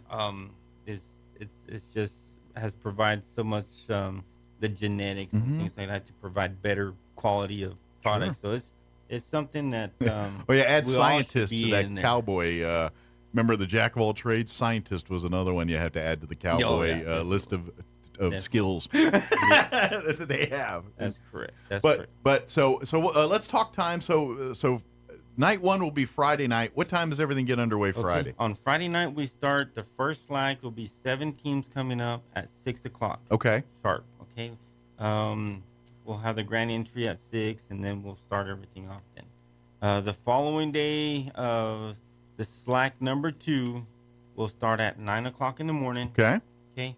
And it'll go all the way till it ends. Now, the slack is just, there's going to be no mutton busting, just the ranch rodeo guys coming in and competing for the money. Okay. Okay. On midday, we'll have a team roping for those guys, and they'll come in and do their deal. On Saturday night at 6 o'clock, we'll start the short round. Okay. So we're going to pick we have 4 events. The 5 best teams of each event, the best times, will come back and compete for the money. Okay. So Saturday night will be money night. Money night. That's when it's going to be really good. So that's where the competition is going to be at its toughest and tightest. Yeah. Toughest and tightest, and there's a lot of money up there for grabs. And that being said, everyone's going to be busting their humps to get to that point. So, so if you think the competition is going to be less savage the hours before, you're wrong. It's going to be just because you got to leave it all on the field to get to the end game. So that's the strategy, you know. That's the strategy. Yeah. So we'll go in there and we'll do that. Of course, we'll have a mutton busting for the kids, and that's always fun to watch if you never get to see that. One of the biggest events there this year. And your first round of rodeo riders from the year, you know, if you want to see the who's who in rodeo riding in about 10, 15 years, come watch mutton busting. Yep, that's for sure right there. And so throughout the 2 days, you know, of course, the bronc riders are going to be competing against each other to show up for the last section on Saturday night. Okay. The best guys will come in and play for the money on that. Good deal. So you can get your rodeo action beginning that Friday evening, right around about 6, you said? 6 o'clock, yes. And then 0900 the next morning, it gets underway and goes all day from there. All day. So you want to see good horses, good people. Yeah. Maybe get there a little early so you can go check out the junior livestock stuff, because that'll be getting underway Saturday morning. And then about 9-ish when they're hot and heavy, if you want to go meander on over to the rodeo ring.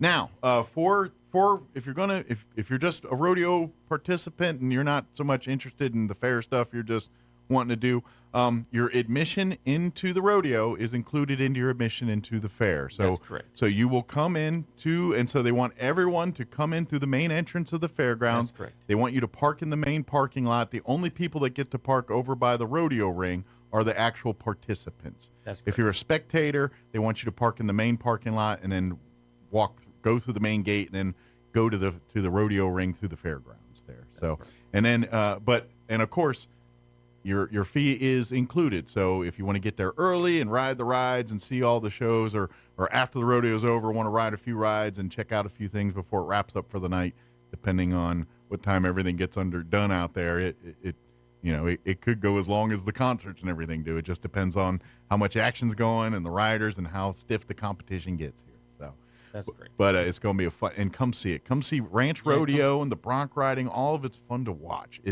I'm telling you, if you've been to rodeos but never been to a ranch rodeo and you're kind of like, I don't understand, it really is cool to watch. Yeah, it is, because it really, you're seeing the cowboys do what the cowboys do on a daily basis.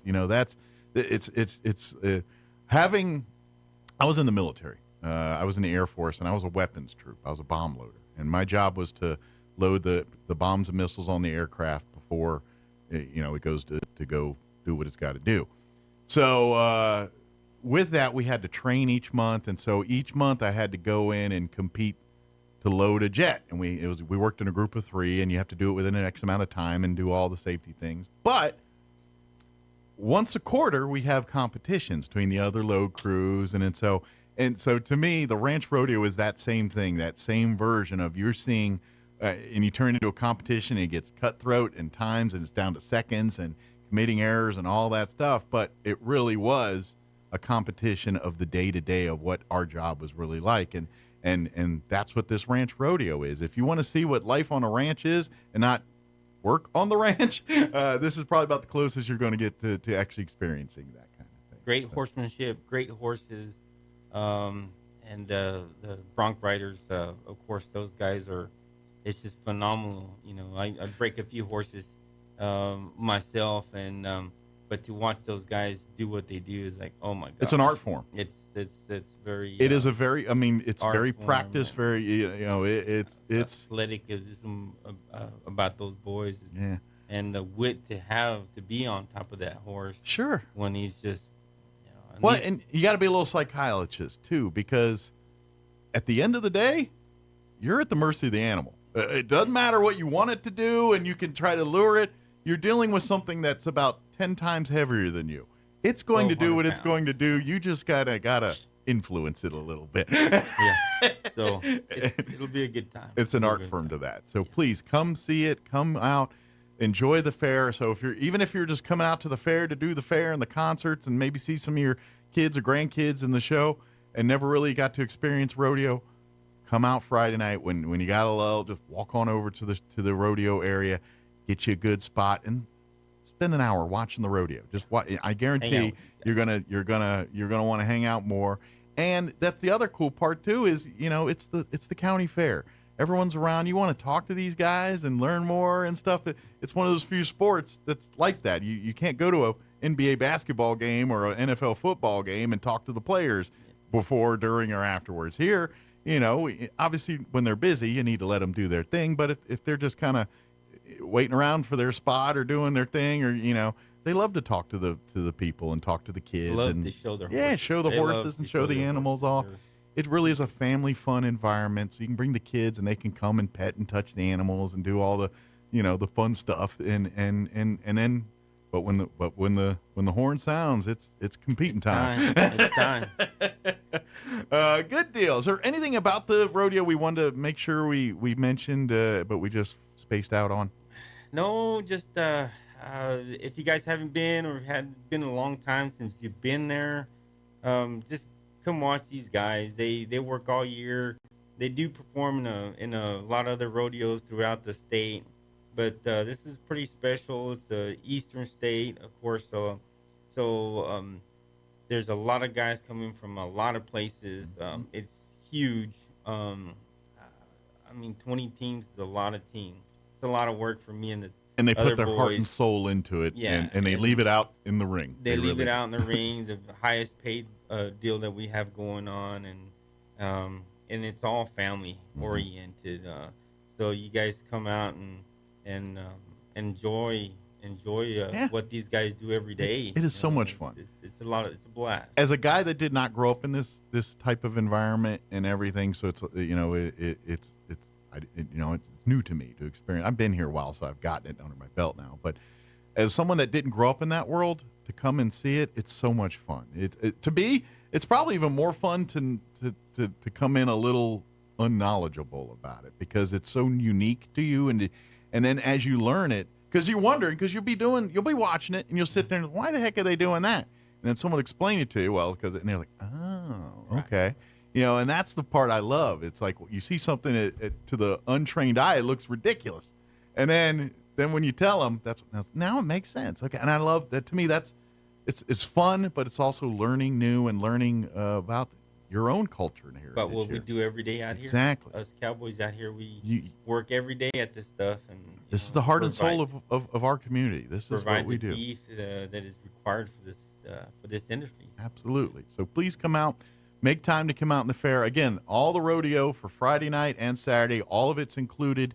The price to the rodeo in your admission to the fair. So when you pay to get into the fairgrounds, $10 or $12 for adults, $8 for seniors and children.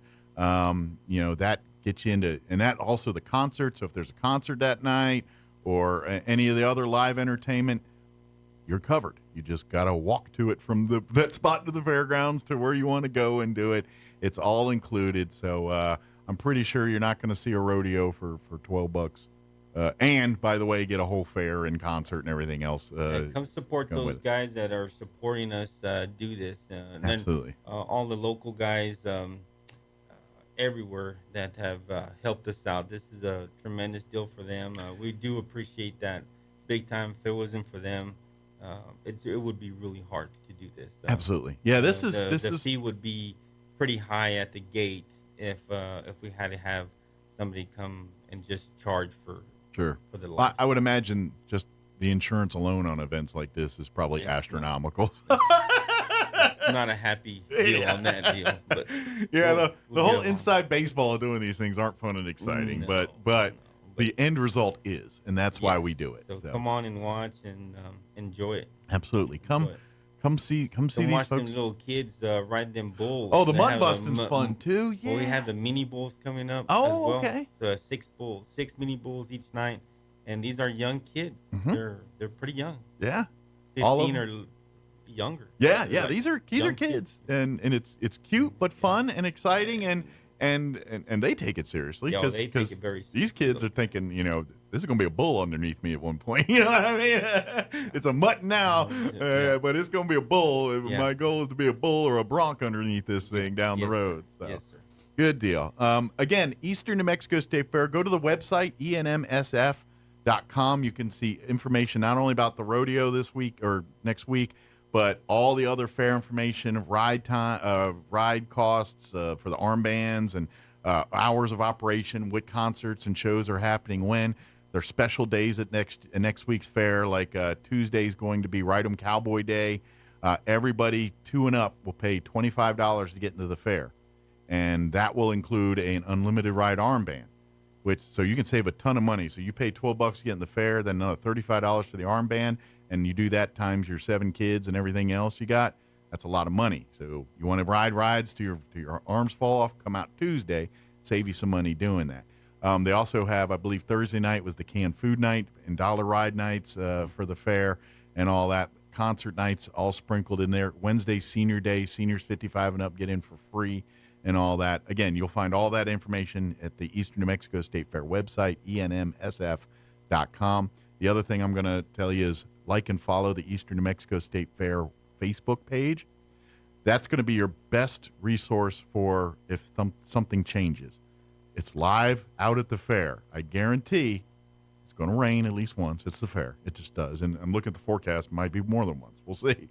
But if an event needs to be moved or rescheduled or canceled, that Facebook page is the first place it goes. So that way you can like and follow it, and you're like, okay, I'm going to be out in the fair a certain day. You can check back to make sure everything that you want to do is still good to go and everything right there. It's a good little way to kind of maximize your experience out at the fair. So, good deal. I know last year we had about 3 inches of rain pour down. We had muddy mess everywhere. And so rain, sun, or shine or whatnot, we're going to play. Absolutely. We're gonna play. Generally, what happens is concerts and things.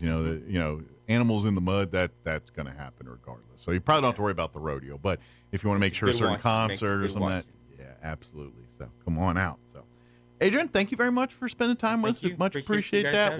We'll see you guys out at the fair this week, and look for Adrian. He's the guy with the cowboy hat right around the rodeo ring. You'll see. He's the needle in the stack of needles. Awesome. Thank you, sir. We appreciate you. Thank you. All right, it is 9:52. Let's take. Did you get a lowball trade offer on your vehicle? Did you spend hours haggling over prices? Were you laughed at because of your credit? Of course not. You made the smart choice and went to Roswell Ford. At Roswell Ford, there's never been a better time to save thousands and get approved for the new car or quality pre-owned vehicle you've always wanted. Our lenders' approval requirements are more forgiving than ever. If you have a steady job and proof of residence, you could be approved in minutes. Even with bad credit or no credit, over mileage on your lease, or buried on your loan, Roswell Ford will take any trade, even if you owe $6,000, $8,000, even $10,000 more than your old car is worth, regardless of make, miles, or condition. If you're looking for a new or quality pre-owned vehicle at or near your current monthly payment with little or no money down, visit Roswell Ford today for incredible savings. Roswell Ford, the home of Tailgate Nation at the corner of 9th and Main in Roswell. Plus tax and tag, trade balance refinance to the new loan, subject to lender approval, offers not combined. Hey neighbors, there's a new source for all your appliance needs in the area. We're Roswell Appliance Outlet. We sell new minor scratch and dent appliances, and we'll help you save 40 to 60% off of MSRP. All come with warranty and personalized service. We also offer parts and service for your existing household appliances. We offer financing and delivery options as well. Don't make that big box store mistake. Come see us at Roswell Appliance Outlet today at 600 South Main in Roswell, or call 575-363-9236. The Eastern New Mexico State Fair 101, It's Going to Be Fun, is happening October 2nd through the 7th at the Eastern New Mexico State Fairgrounds in Roswell. This year's fair will be open Monday and Saturday from noon to 11 p.m. and Tuesday through Friday from 4 to 11 p.m. Admission is $12 for adults. Children 3 through 12, $8, and seniors 55 up are $8. Don't forget Wednesday is Senior Day with free admission for those 55 and older. And Ride 'em Cowboy Day is on Tuesday with $25 admission for everyone over 2. That includes a carnival armband, perfect for families and larger groups. Visit enmsf.com for more information. Paid for by Roswell Lodgers Tax. Your home for Armed American Radio is 106.5 FM, KEND Roswell. First hearing of the Biden impeachment inquiry. Panel Chairman Congressman James Comer says he and his fellow Republicans are working on behalf of the American people in the face of serious corruption allegations against the president and his family. The American people demand accountability for this culture of corruption. They demand to know how these schemes have compromised President Biden and threatened our national security. They demand safeguards to be put in place to prevent public officials from selling access to their public office for private gain. Today, lawmakers are hearing testimony from outside experts in tax law, criminal investigations, and constitutional legal theory. The GOP presidential candidates are taking stock of their performance in last night's second Republican primary debate of the 2024 campaign cycle. White House correspondent Greg Clugston reports from the Reagan Presidential Library in Simi Valley, California. Early in the 2-hour debate on Fox Business, GOP hopefuls, including Mike Pence and Ron DeSantis, were united in their criticism of the president. Bidenomics has failed. Where's Joe Biden? He's completely missing in action from leadership. Then there was bickering between Republicans, including Nikki Haley versus Vivek Ramaswamy. Honestly, every time I hear you, I feel a little bit dumber for what you say. And Chris Christie was among some candidates who took a swing at Donald Trump. Donald Trump hides behind the walls of his golf clubs and won't show up here to answer questions. Greg Clugston at the GOP debate in Simi Valley, California. And instead of going to the debate, former President Trump addressed some auto workers in suburban Detroit. After pleading not guilty to federal corruption charges, Democrat Senator Bob Menendez will address his Senate colleagues today. Number of people applying for unemployment rose a bit last week. The Labor Department says claims were up by 2,000 to 204,000. More on these stories at townhall.com. Everybody wants cheap airfare, but where do you find it? You call Low Cost Airlines. Their prices are direct from the airlines, and they're so low you can't find these fares published anywhere. They specialize in cheap flights, discount hotel rooms, cheap car rental rates, and great package deals anywhere around the world. Wherever you want to go, they can help you get there cheaply and with a best price guarantee. If you want the lowest prices on your airline tickets or other travel services, call now. That's right, call. That's the only way to get these rates. Experts are standing by 24/7 to get you the cheapest airfare and hotel rates available. So don't wait. Call right now for the lowest travel prices anywhere and for great last-minute travel deals, too. Call 866-755-5300. That's 866-755-5300. Again, that's 866-755-5300. Call us right now. Israel reopening a main border crossing with the Gaza Strip, allowing thousands of Palestinian laborers to enter the country for the first time since it was sealed last week.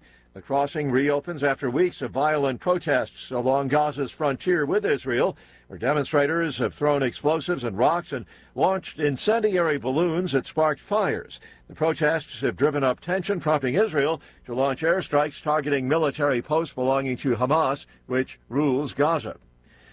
A second powerful storm in less than a month has hammered parts of central Greece, sweeping away roads, shattering bridges, and flooding thousands of homes. The storm caused extensive flooding, leaving hundreds stranded in mountain villages. The fire service carried out multiple rescues and evacuations. Bad weather earlier this month struck the same area, killing 16 people, causing more than $2.3 billion in damage. News and analysis at townhall.com. Drive a Hyundai? How about a Kia?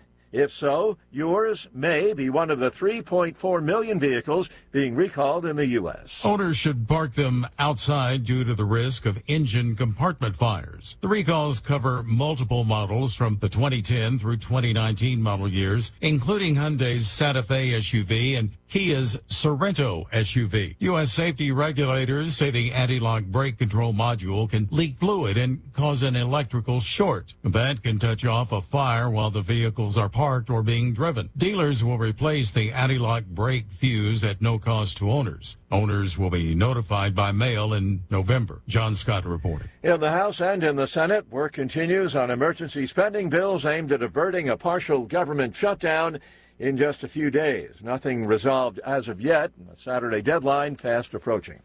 More on these stories at townhall.com.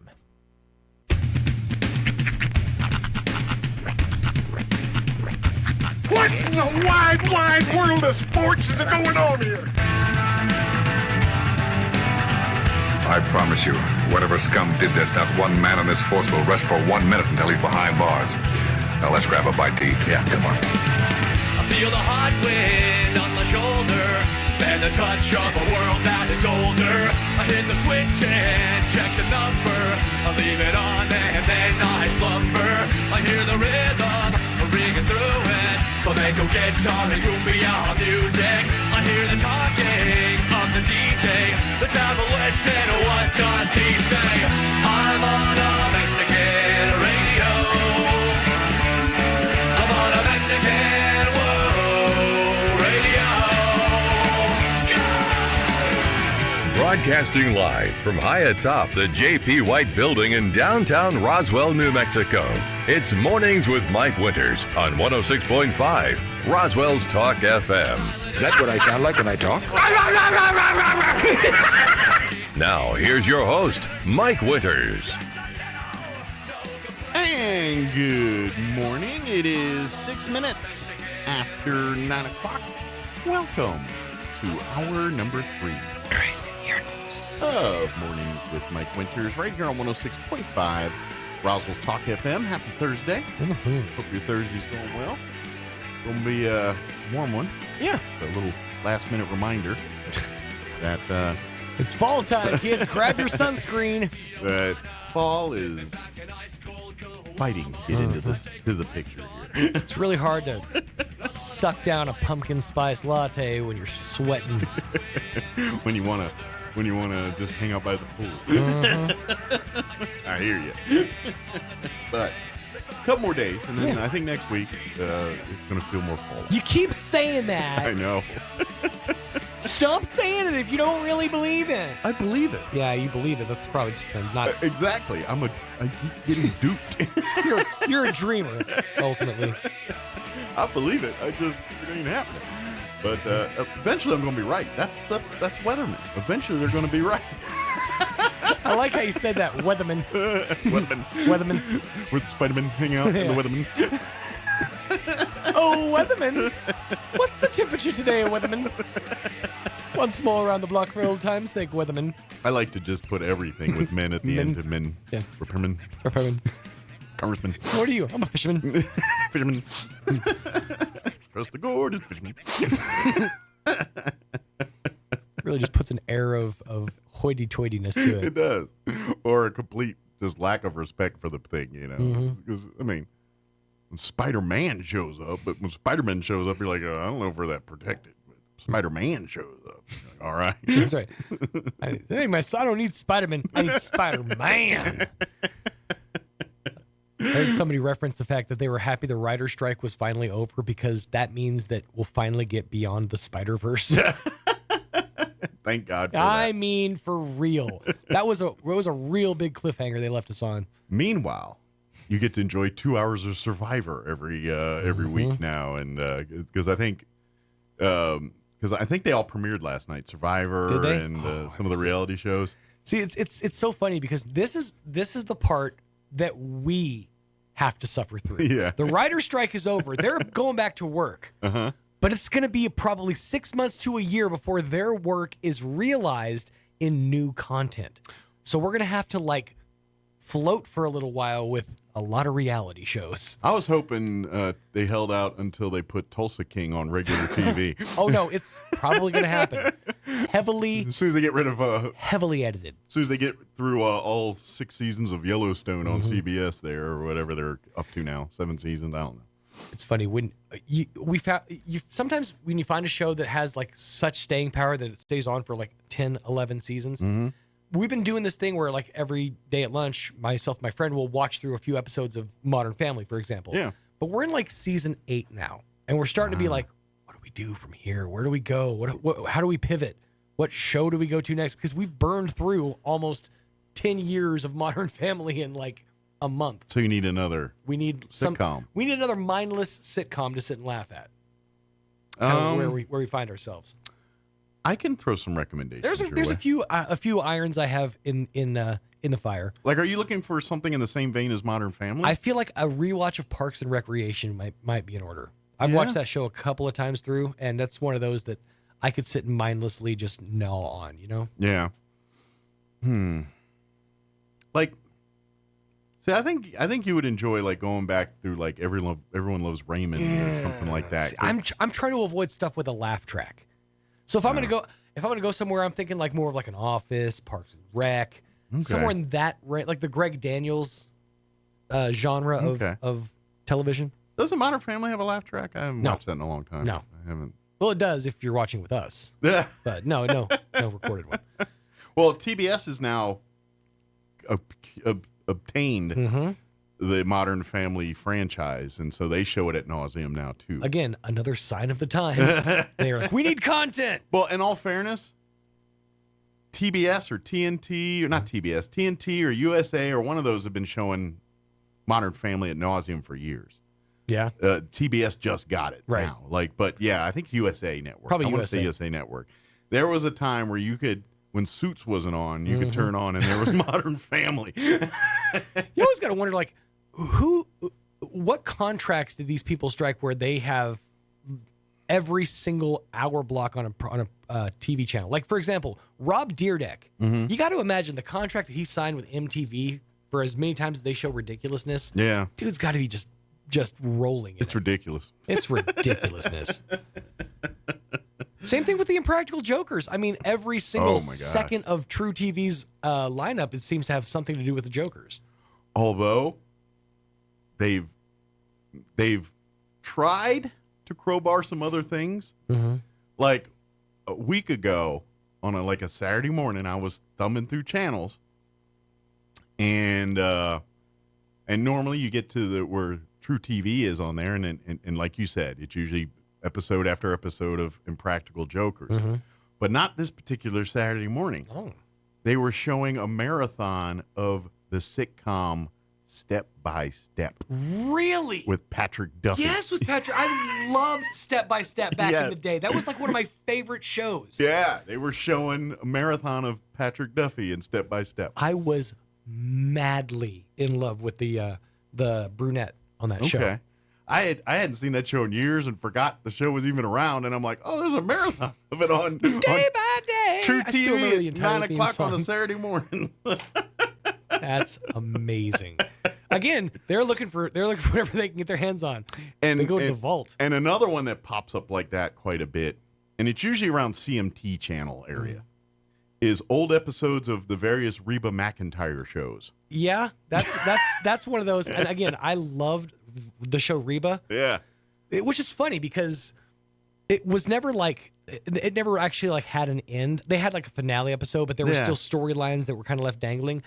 So then, like 7 years later, Reba McEntire put out a song called "Every Other Weekend." I think it's Reba McEntire and Vince Gill. I could be wrong. It's somebody, Reba McEntire and somebody. And the song is basically talking about a couple going through divorce, and every other weekend they meet to exchange their kids. The characters in the music video are the two teenagers from Reba. So it's like a spiritual successor to the show in that these characters, Van and whatever her name is, got divorced, and now they're meeting every other weekend to exchange their kids.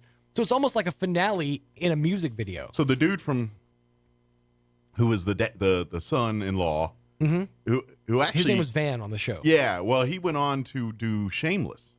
Was he in Shameless? He's one of the main characters in Shameless. I did not know that. Oh, yeah. That actually has some appeal to me. Have you watched Shameless? I have not. Oh, there's your next thing. It is. There you go. Shameless is an amazing show. He also starred in the lesser-known sequel to the movie Waiting called Still Waiting. Oh, yeah, I remember that. Nobody does. You don't have I to say do that. remember because the new boss was Champ Kine from Dave Koechner. Yep. No, the Shameless. Oh, it's. I'll have to go check it was that a out. Showtime show, and I remember watching it. It's on, I think, Netflix or something. But there's like 7 seasons of it, right? And I'm surprised you haven't seen. Matter of fact, if you ever watched the show The Bear, that's on the chef show Hulu. About the not FX Hulu. It's on FX, but it's also a Hulu show. Right. The main character in that is also one of the main characters from Shameless. The main chef there is also, of course, the show starred what's his name? Oh shoot. Talk about the bear? No, Shameless. Not John C. Reilly. Yeah, no, his name just escaped me too. Shoot, what is his name? The guy from Mystery Men. Yes, I just can't remember. His name just went right out of my head. He's a big name actor. He's married to someone insane. famous. I could have come up with it right away had you not brought it up, and then it just escapes the brain. Anyway, he's the star of the show, but the kids and it's all the kids. They're the kids of the show. It's not a family friendly show. William H. Macy. William H. Macy. Thank Gosh, you, Roy. darn it. That's the name I was trying to. Yeah, he's the star of the show. Roy is the star of the show. That's what we're really trying to say. But yeah, that's your next watch right there. That'll you'll love it. It's right in your wheelhouse. I know you enough to know you will love that show. All right. Yeah, I'm surprised you haven't seen it. I've seen rumblings of it, and what's funny is they've started putting out little shorts like clips from the show. Yeah. So I've seen parts of it, and it's funny. But basically the whole premise is it's a family of a poor family that lives in the south side of Boston, and they're Southies, and they live the life of the Southies, and it shows their life and their somewhat decision-making skills on living life and getting through life. But it's a comedy with a lot of dark reality in it. All right, well there you go. Now we know. Now, let's get to the meat of the hour here. Here in just a few minutes, we'll get you up to date with the weather. Whether or not you like it, that's a whole other thing, but that's what it's going to be. And then here in just a few minutes, we'll also have Jerry Acosta join us with Grace Community Church. Coming up here in October, the 28th and 29th, they're having their Family Fest event. And, of course, we want to invite everyone to come on out, but now we're looking for sponsors and folks that want to get involved in the event and participate. So Jerry will join us here in just a bit, tell us all about it. Nice. And hopefully inspire you to want to come out and be a part. So we'll get that going here in just a minute. Later on, we'll get you up to date with news of the local variety, business updates, and all the other stuff, too. So before we do any of that, let's take a look at your weather. I'm meteorologist Jennifer Naramore with your Pecos Valley weather. The latest computer model runs are now showing dry and hot weather for the rest of the week. We still have some chances for wet weather trying to move in area-wide throughout our weekend. Partly to mostly sunny for today with our high right around 95 or just above. Some clouds around tonight and a low to mid-60s. And a good deal of sunshine for tomorrow, the high 95. Scattered showers and thunderstorms building in Saturday. That's your latest forecast. I'm meteorologist Jennifer Naramore. Thank you, Jennifer. Currently 72 here in Roswell. Humidity is at 38%. That's what I was meant to say. Winds currently out of the south at 3 miles per hour. High of 98 today. So sunny and hot. Winds will be out of the south, 5 to 10 miles per hour. Clear tonight with an overnight low of 62 degrees. South winds 5 to 15 miles per hour.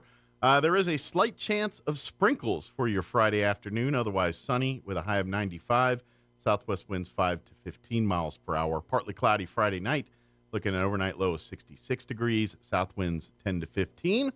And then for the weekend, rain chances. Good ones enter the forecast.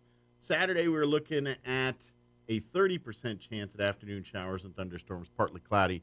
Highs near 90. Winds will be out of the south 10 to 15 miles per hour.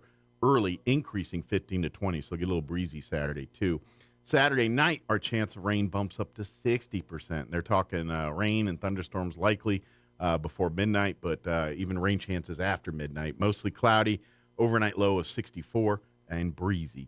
Sunday, we're also looking at a 30% chance at afternoon showers and thunderstorms, mostly sunny and 87. 30% chance of rain for Sunday night as well, partly cloudy and 64 for an overnight low. And then looking at the first half of next week, rain chances each day, Monday, Tuesday, and Wednesday. Looks like most of the highs in the upper to Wednesday, low 80s. So mid 80s for looks like the good hunk of at least next week there. So that's good. All right, it is 19 minutes after 9 o'clock. We're going to take a 3.5-minute commercial break, and then we'll talk Family Fest, the Grace Community Church on the other side. Don't go away. Hey, Jennifer from Trustmark Roofing. Trustmark is one of the only roofing companies that's also a licensed commercial and residential general contractor. Wow. I know, who cares, right? Well, you should care. You see, a licensed roofer can install a new roof on your home, but really can't handle structural problems underneath. So if your roof needs reframing or your chimney needs a water-diverting cricket, you may need to call a licensed general contractor. And coordinating two companies for your roofing job can get costly and messy fast. As a licensed roofer and general contractor, Trustmark can install a stunning new roof on your home and handle structural issues. This saves you time, money, hassle, and even makes it easier to file an insurance claim. Call today for your 20% off coupon for our spring roof and gutter maintenance service. 575-755-ROOF or visit us at TrustmarkRoofPros.com. Trustmark Roofing, we put people first. Your home is your sanctuary, and the land it's built on is even more precious. So when termites start devouring your house, you want a proven treatment that's environmentally responsible. You want the Centricon Termite Colony Elimination System. The Centricon system is the green way to protect homes from subterranean termites. Rather than surrounding your house with hundreds of gallons of diluted chemical solution, the Centricon system strategically uses just a few grams of active ingredient in termite bait, working with natural termite behavior to destroy termite colonies. With this technology, it's no wonder the Centricon system became the only termite treatment to receive the Presidential Green Chemistry Challenge Award from the U.S. Environmental Protection Agency. And homeowners rate the Centricon system as the most environmentally sound termite treatment. Your home is your sanctuary, so monitor, bait, and eliminate termites with the Centricon system. Think of it as your own little piece on Earth. Call Bob Reed Pest Control today for all of Southeast New Mexico. 575-623-5344. Your destination for health is closer than you think. You don't have to drive hours for personalized care. You can get high-quality health care right here, close to home, at Artesia General Hospital. From hip, knee, and shoulder replacements to sports injuries, general surgery, pain management, and wound care, our providers will help you get back to doing the things you love right here in Southeast New Mexico. Artesia General Hospital is here for you when you need us. To learn more about some of our key service lines, visit artesiageneral.com/closer. how low? 0. The Zero Down Touchdown event is on now at Roswell Nissan with Zero Down on a great selection of vehicles like a 2019 Ford F-150 for just $489 a month, 2021 Nissan Versa just $289 a month, or a 2020 Chevy Spark for just $349 a month. And Roswell Nissan is giving away a brand new TV every day September 21st through the 30th at 6 p.m. Then on September 30th, join Roswell Nissan for the chance to win 2 tickets to see the Cowboys take on the Giants from AT&T Stadium. The Zero Down Touchdown event on now at Roswell Nissan, 2111 West 2nd. Listen up, golfers. Pecos Valley Production presents the first annual Dairy to Dank Golf Tournament, Saturday, October 14th at the Spring River Golf Course. This 3-person scramble begins at 11 a.m. with a shotgun start at noon. It's only $450 per team, including food, drinks, and beer. A portion of the proceeds to benefit the Anita Salas Memorial Fund, supporting breast cancer awareness. Sponsorships are available. Contact Maria Sosa at 575-914-2732 for more information and to get signed up. The first annual Dairy to Dank Golf Tournament, Saturday, October 14th at the Spring River Golf Course in Roswell, sponsored by Pecos Valley Production, hitting the green since 2016. This broadcast of the Eastern New Mexico State Fair is brought to you by Runyon Cattle Meats. Stock up your freezer with New Mexico beef today. Call Lisa Runyon at 575-760-5655. That's 575-760-5655. Here's a Mornings with Mike Winters fun fact. More than 50% of Americans fall asleep on their sides. That's way better than falling asleep on someone else's side. Here's Mike Winters.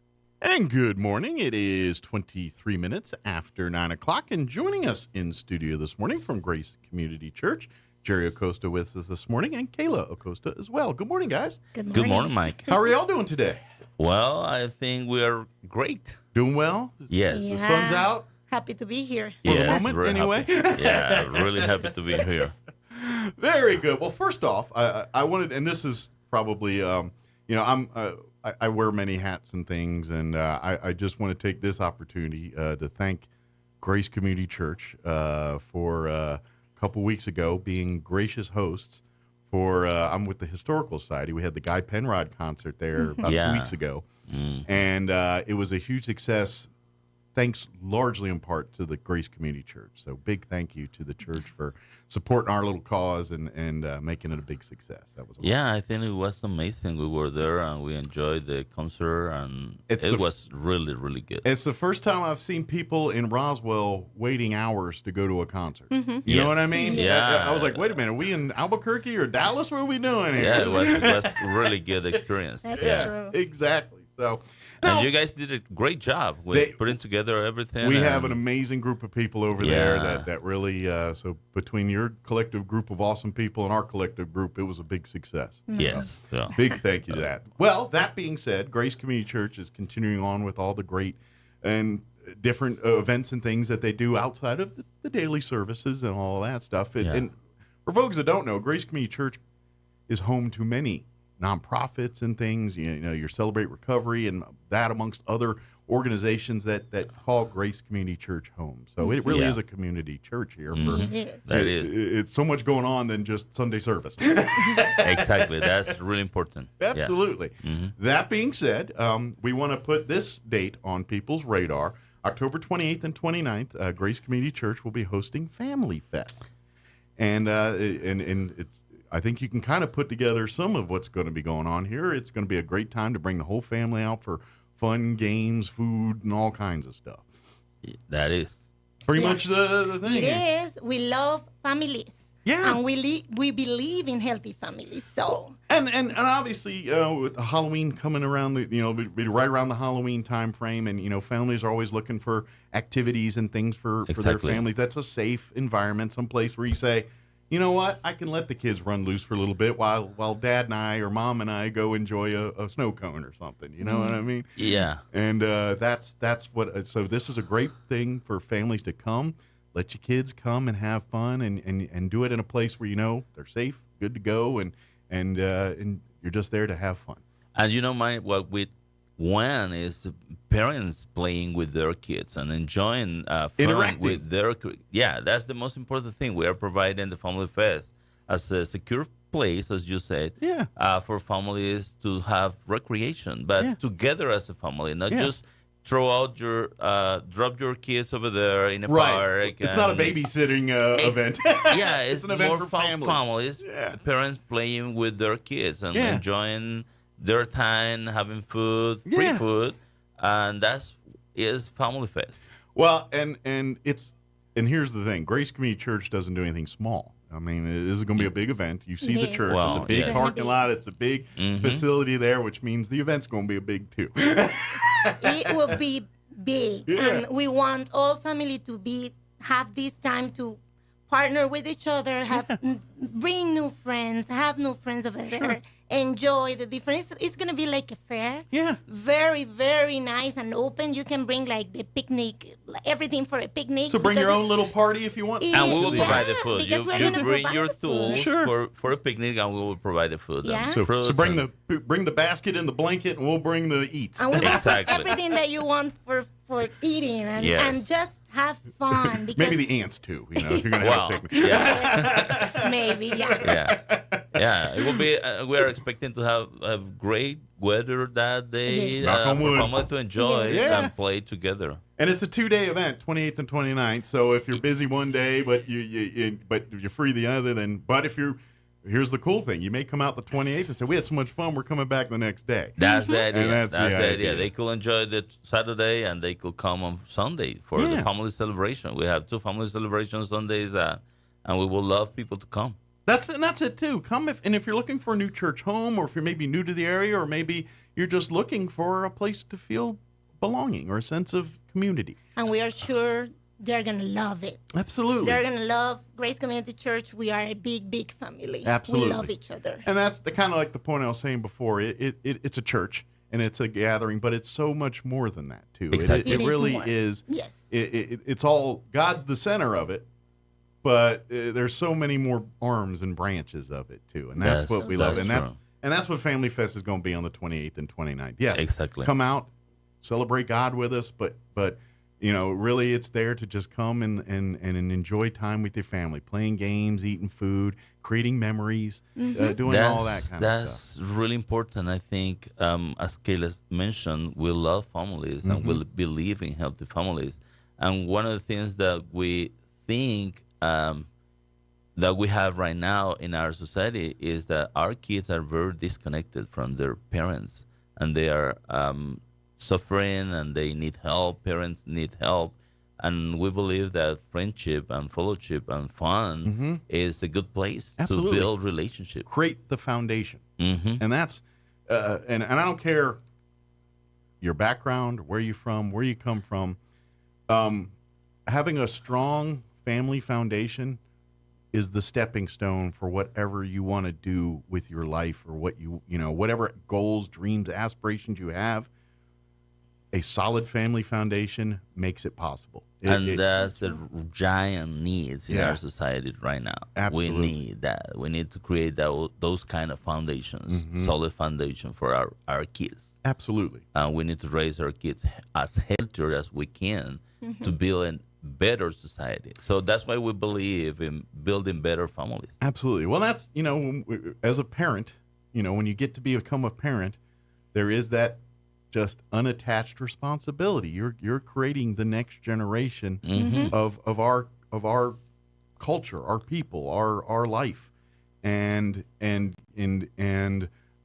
we don't get the instruction manuals. I get all that, but you know what? That's the point. We got to figure it all out together, and that's you hear terms like it takes a village and all that, and this is what they talk about, is creating that foundation, being a part of events like this, and getting involved with the church and getting involved. That's what we're talking about. It's creating that foundation. So when it's time for your kids to be adults and make their own decisions and choices in life, they have all the tools they need to make the right choices. As you said, I think we need to listen to the painful cry that comes from homes, parents that need help to raise their kids, and they need tools. They need wisdom. And we want to equip them. Yes, absolutely. In the way that we can. And that's kind of the secret of life with God and God's plan and everything. It's the family. It's learning. We're always growing and learning. And I don't care if you're 1 or 100. You're always growing and learning, and that's something that we need to celebrate and remind folks sometimes. I know, and it's for everyone, because young folks have an idea on ways things are doing. Old folks get set in our ways and thinking that's the way it is, and it's like sometimes we need to listen to each other. You know what I mean? 'Cause in the middle is probably where the right solution is for the thing, and I think events like this all remind us of that kind of stuff. Yes, and we're hoping that we could have a lot of families over there at 8:30. We will start at 8:30 to 3 p.m. all morning, and on a Friday and Saturday. That will be the Saturday. Gotcha, the Saturday, all day 28, Saturday. all this. Well, it'll be probably Friday evening then. Yeah, we'll be over there Saturday 28. Okay. Since 8:30 to 3 p.m. So Okay, we'll have so all day Saturday. different kind of games and recreation, free food, and everything is free. Yeah. We have a webpage, so if you want, Yeah, if you wanna go to- RoswellFamilyFest.com. If you go to RoswellFamilyFest.com, you will have all the details, the Okay. schedule. We could get the free tickets. We want people to get the free tickets because we want to know how many people we'll have over there. At least have an idea. You want a head count, a little ballpark exactly on how much food to prepare. Exactly, and that's special for food. But it is free. Everything is free. Absolutely. So let me ask you this: since we are about a month away here, a little over a month away from the event, as far as sponsorships or donations, things like, could you use help in that way? As far as maybe there's businesses or other entities that want to get involved and support this, is there a place for all of that too? Yes. Yes, we have supporters and sponsors, and we already have different organizations and agencies that work for families here in our city. Awesome. That are working together with us, are partnering with us to develop the project. But we are open for more sponsors and supporters. More the merrier. Exactly, Yes. and we want to partner with our business, our people here in different organizations, so we could build families in our community, in our society. Yeah, we want those who believe in families, who wants a better Roswell. Sure. Just join us. And I would argue that should be every single person.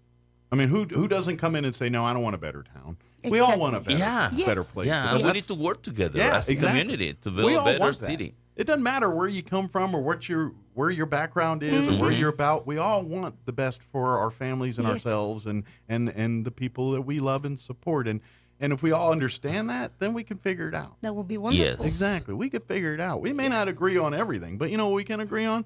We want the best for each other. And I think we all really do want that. Yes. You know? And we want the best for kids. Yeah. Because everything is, because we need to raise our kids in a better world. We need to equip them to be the next generation. We're not doing our children a service by not giving them the tools to be on their own when it's time for them to do that.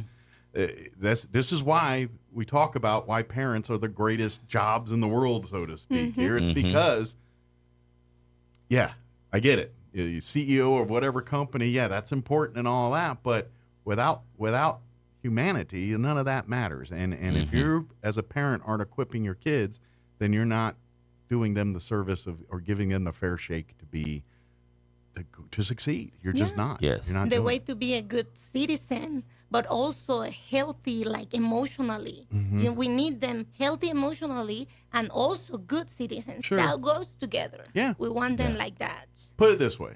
You can get more done with love than you can with strife. I'm just saying, that's, I get it. You live in a world where it's easy to get angry and God knows this too. Exactly. And this is where we have to become superhumans and say, we need to go above that. We need to, go against what maybe nature tells us. Our nature and instinct tells us to screw that person. No, it should not be that way. And that's what God's telling us. Yeah. And that's the message we gotta remember and try to practice every day.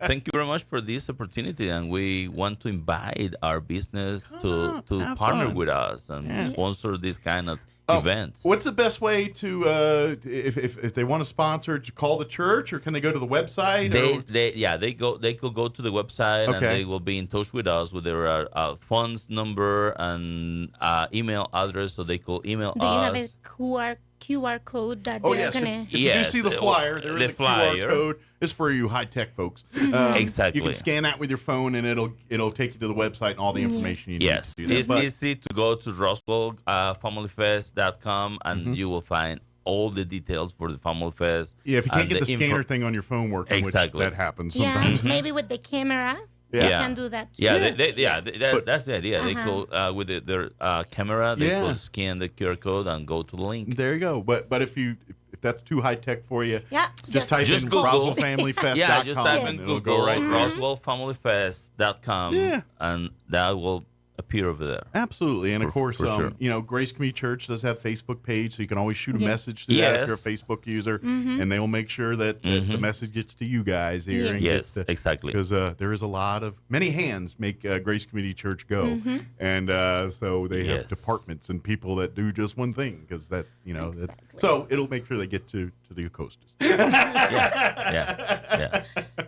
And of course, just come out again. It's going to be October 28th and 29th at Grace Community Church there on Muscalero. What time does everything start on Friday? It's Saturday. 28. Oh, Saturday the 20th. I'm sorry. Yes, Saturday. That's all day Saturday. 8:30. And then 29th. What's the hours on the 29th? 9. 9 a.m. 9 till, a.m., yes. till so probably And they'll it probably will start with be the church will be in the Grace Community Church parking, but Delta Parking lot, West Park. We have a park over there, so everything will be in the parking lot and the Delta Park. So I imagine on that Sunday, probably kick off with the Sunday service, and then from there you'll we'll migrate have to the parking lot for fun and family everything. celebration. Yeah, so come get your church and the air conditioning cool and have your donuts and coffee and all that. And then after that, you'll be ready to go out and play some games and have some fun and eat some more food and because your football team's going to lose. It doesn't matter. They're going to make you mad. So just stay at the event and be happy. Okay. It's going to be easy to find us because you will see the party over there. It's it'll be just and if you're not familiar, it's there on Mescalero. Do you know the actual address there on Mescalero? It's 935 West Mescalero Road. Yeah. Just go down Mescalero. You see it. If you're coming off of Main Street, you'll see it on your right there. Exactly. And the west side of Mescalero will be there. Yeah. And come on out. And like you said, if you would like to sponsor in any way, shape, or form, a business or individual or organization, reach out to Grace Community Church. You can go to RoswellFamilyFest.com, find contact there, or call Grace Community Church directly, leave a message, and you guys will get back with them. Yes, exactly. And of course, or shoot a message on Facebook, or if you happen to be out around the church during the day, pop on in and say, "Hey, I heard on the radio I'd like to get involved. Who do I need to talk to?" Exactly. And someone will get in there. But good idea.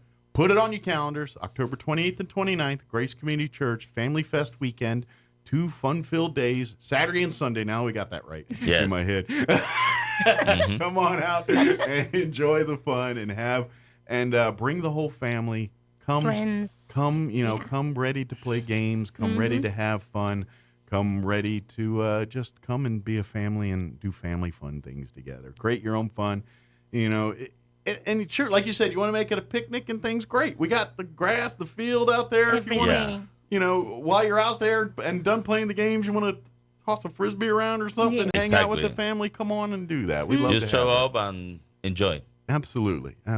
Is there anything we missed? Anything we wanted to cover? Anything that I think we want to mention? Going to RoswellFamilyFest.com, that's the website. All the details. All the details, all there. Yeah. And I know we're the land of manana. We're procrastinators. We're last-minute people. That's just how we are. Please, if you want to sponsor and stuff, this is your 2-minute warning. But because they need to get all that, the logistics side done. They also get that go done. for the free tickets. Yeah. Well, and that's just it, too. We need to go and get all that. So please, get that done. But if you plan on just mark it on you. I know a lot of families are going to, because there's going to be a lot of trunk or treats and events like that going on. It's just that time of year.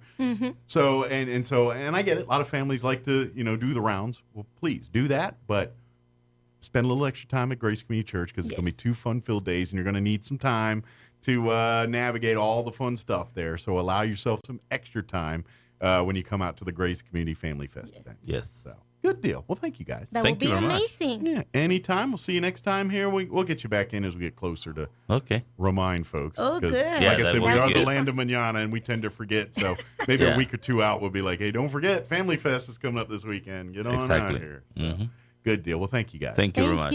Stay warm, cool, dry, whatever is needed at that particular moment. With our weather here, it's kind of a crapshoot. So, thank you guys. I appreciate you. All right, it is 9:41. Let's pause for news. Sean Hannity update. Quick break. Wall Street update as well. Don't go away. Now for your Pecos Valley News update, I'm Jared Sorello. We begin today in Alamogordo, where a longtime city employee is identified as the victim of a deadly shooting there. Police said the shooting stemmed from a disturbance that broke out at Hang Glider Park. The employee, identified as 42-year-old Joseph Romo, was rushed to a local hospital but later died. The mayor confirming that Romo was a city employee, but he's not saying what department Romo worked for. Police said they have identified the shooter, but are giving no other details about a possible arrest or motive for the ordeal. The annual Heart Walk hosted by employees of Artesia General Hospital is being called a big success once again this year.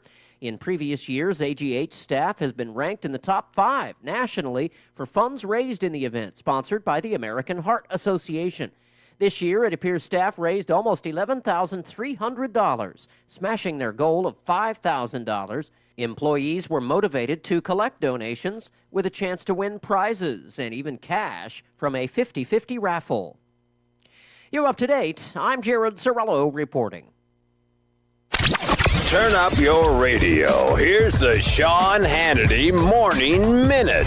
The left is furious at Axios, because they're the ones that told the story about Biden getting new shoes so they can fully implement Operation Keep Joe from Falling.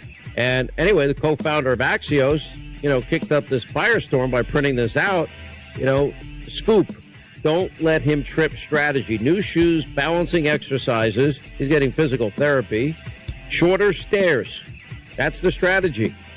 And anyway, this isn't a scoop and it isn't news. Biden wears shoes and is exercising. No, he's getting physical therapy so he can not fall. He's wearing special shoes to reduce the odds that he's going to fall again. Check out the Sean Hannity radio show later today, right here. Time to have a serious talk about your safety, your family's safety. Now, you heard about the Burner BYRNA, less lethal launcher. It's legal in all 50 states. No permit, no background check needed. I've got a stash myself. This is not just any self-defense tool. The Burner launcher stops attackers in their tracks without the legal complexities of lethal force. Now, as a pro-Second Amendment advocate, the Burner platform is a vital part of my personal security strategy. Alongside my firearms, I have several Burner launchers, and when danger arises, Burner launcher steps up. And remember this, taking a life has far-reaching consequences, and the Burner launcher, it gives us a way to diffuse situations, to choose restraint before having to escalate to the lethal option. Just go to their website, Burner, BYRNA.com/Hannity. You'll get 10% off, Burner.com/Hannity. I'm meteorologist Jennifer Naramore with your Pecos Valley weather. The latest computer model runs are now showing dry and hot weather for the rest of the week. We still have some chances for wet weather trying to move in area-wide throughout our weekend. Partly to mostly sunny for today with our high right around 95 or just above. Some clouds around tonight and a low to mid-60s. And a good deal of sunshine for tomorrow, the high 95. Scattered showers and thunderstorms building in Saturday. That's your latest forecast. I'm meteorologist Jennifer Naramore. With the Wall Street Business Report, I'm Rich Thomason. The U.S. economy continues advancing in the face of some pretty stiff headwinds. 2.1% annual growth in the second quarter, according to the government, leaving its previous estimate unchanged. The number of people signing up for unemployment benefits rose modestly last week. The Labor Department says claims were up by 2,000, hitting a total of 204,000. The United Auto Workers Union says tomorrow it will be announcing how it plans to expand its strike against Detroit's big three automakers. Union Chief Shawn Fain will make the announcement at 10 a.m. Eastern Time in a video appearance addressing union members. The walkout began 2 weeks ago. It started with 3 plants and has been expanding from there. Stocks bounced between small gains and modest losses following this morning's Wall Street opening bell. For the Wall Street Business Report, I'm Rich Thomason. Rosa, have you decided where you're going to college yet? There's so many choices. I'm still not sure. Well, I've decided to attend the University of New Mexico. It's the only Research One university in the state. It's the flagship, and their academic programs are among the best in the nation. The University of New Mexico? Can I still apply? Of course. UNM is New Mexico's best university, and residents of New Mexico get preference in admission. Apply now, and we'll attend UNM together. The University of New Mexico, New Mexico's University of Opportunity. Apply today at unm.edu. Of all the flowers in the world, pansies get a bad rap. Hi, this is Jim Gill with Roswell Seed Company. The name pansies sound delicate and weak, but in reality, pansies are bold and beautiful. When the frost has killed all the other flowers, pansies start blooming and they'll bloom all winter long, which is why you should come see us at Roswell Seed. We have a greenhouse full of colorful pansies ready to brighten up the coldest winter day. So come get your pansies, and remember, if someone calls you a pansy, take it as a compliment. Get your summer grilling on with delicious homegrown beef from Runyon Cattle Beef. Get top choice grade A meat in whole, halves, or quarters delivered to your home freezer and experience the difference between store-bought and 100% locally grown Runyon Cattle Beef. Need seasoning? No problem. Runyon Cattle Beef's very own red meat seasoning and cactus salt are included with all beef orders. For pricing, orders, or more information, call Lisa Runyon at 575-760-5655 today.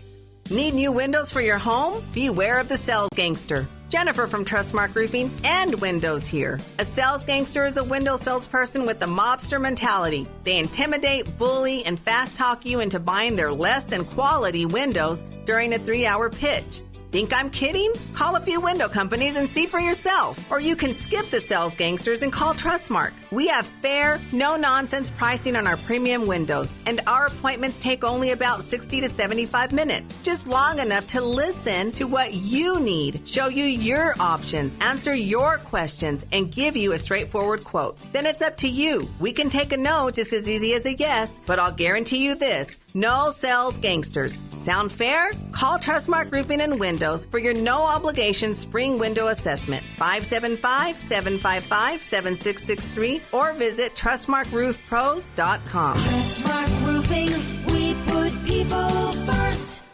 Time for the 2023 Eastern New Mexico State Fair, October 2nd through 7th, and that means a week of great entertainment for the whole family. It all kicks off on Fair Day Monday with Anthony the Piano Man. Tuesday is DJ Day with music all day long. Wednesday at 7, don't miss Austin Van. Driving me out of your mind. Thursday night, catch Brian Mars at 5. I'm having fun this tequila summer. The I-10 Band at 7, and Selena Forever at 9. I'll be dreaming of you tonight. Friday night, it's JD Cox at 5, the Memphis Band at 7, On the Memphis train.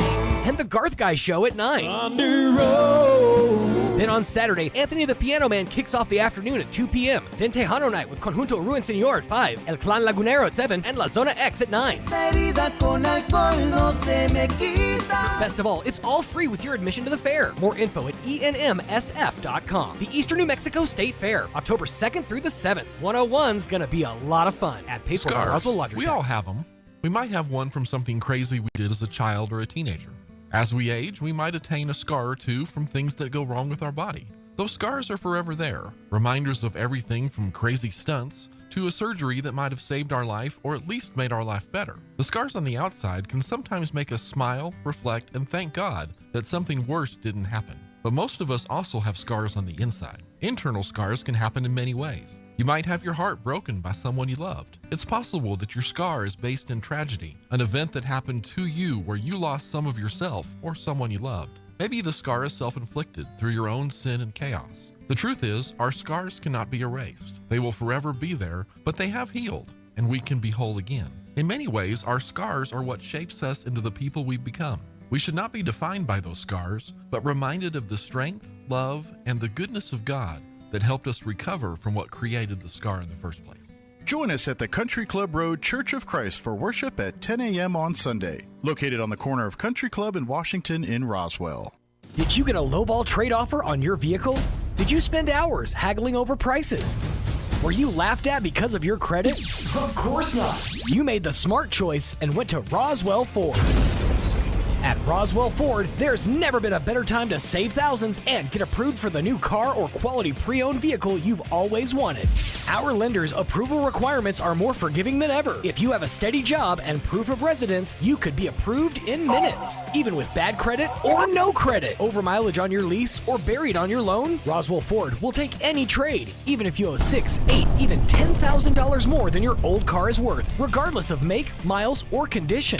If you're looking for a new or quality pre-owned vehicle at or near your current monthly payment with little or no money down, visit Roswell Ford today for incredible savings. Roswell Ford, the home of Tailgate Nation at the corner of 9th and Main in Roswell. Plus tax and tag, trade balance refinance to the new loan, subject to lender approval, offers not combined.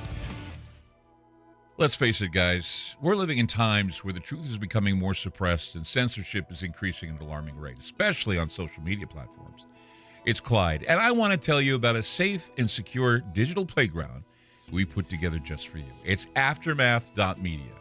You get access to thousands of Ground Zero archives and podcasts, along with our private social media groups with your basic membership starting at only $7 a month.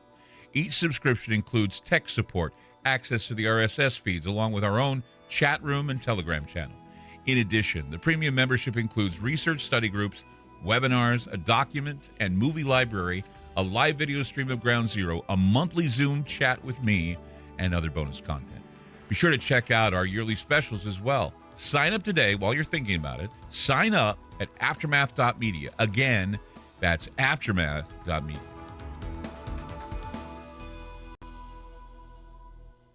Here's a Mornings with Mike Winters fun fact.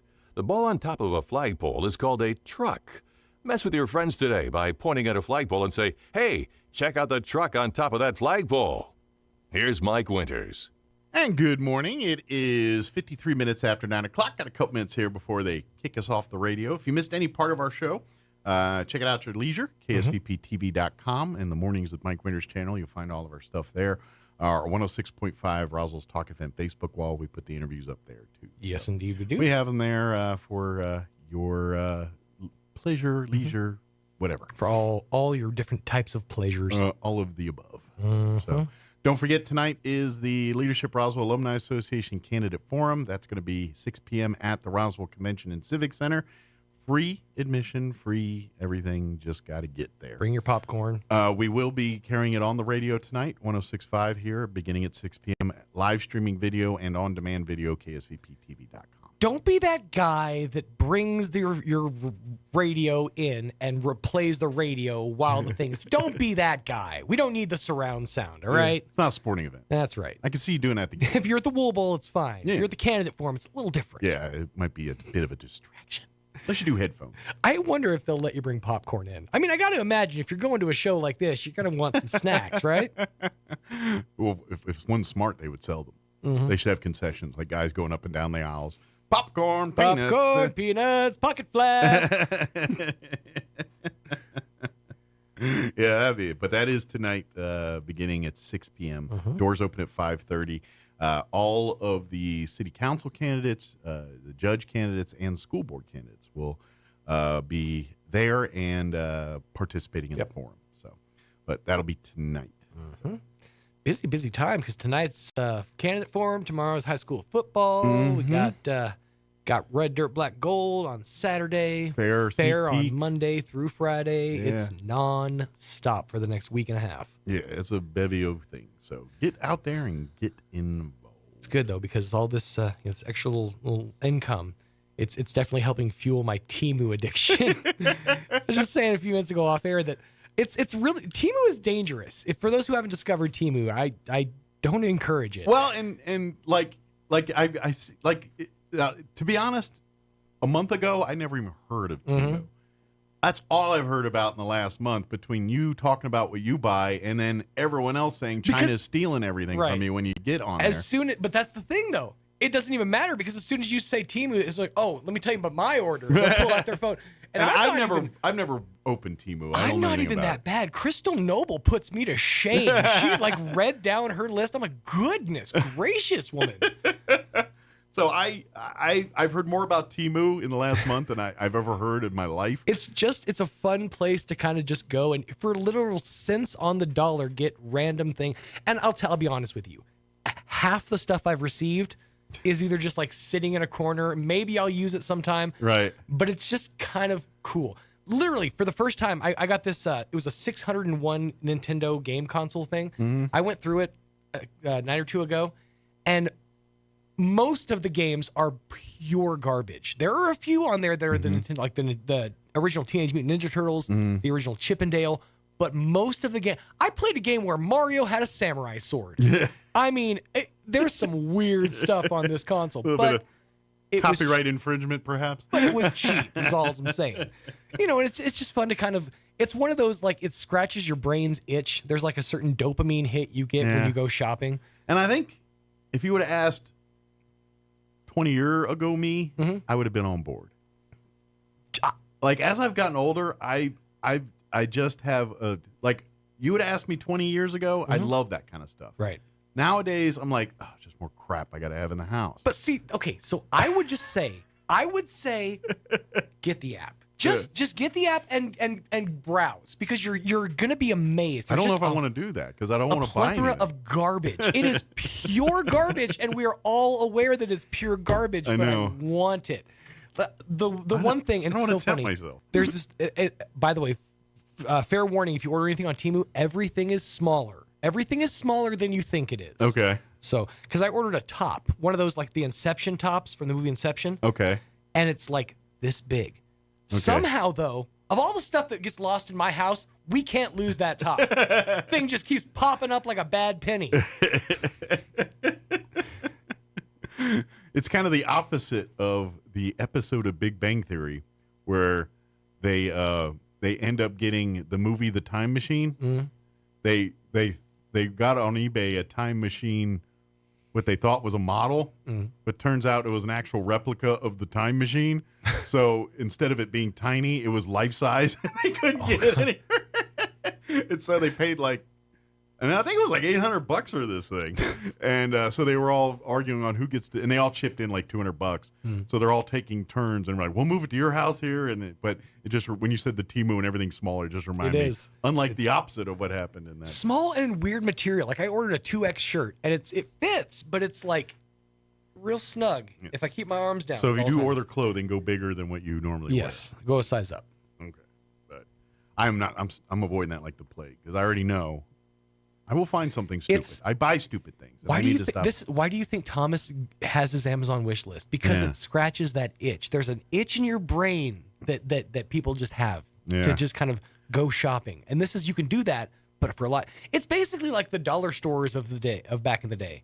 Like you ever went to the everything 99 cent store? I love a dollar store. Don't get me wrong. Like that's what this is. To this day, my wife, like in the little shopping center in front of the mall. Mm-hmm. Where they got a couple of women's boutiques in there and all that. Yep. I don't remember the names because I'm not a woman and I don't care. But anyway, my wife. Oh, we got to go. Oh. My wife goes there. I say I will meet you in the dollar store, and I literally spend the entire hour wherever she's in there. Same dollar store. I'm getting snacks and drinks. We got to go. You're listening to 106.5 Roswell's Talk FM, KEND, Roswell, New Mexico. Have an amazing day. Thank you for allowing us to be a part of it. We will talk to you bright and early, 7 a.m. tomorrow. Take care, everybody. News this hour from townhall.com.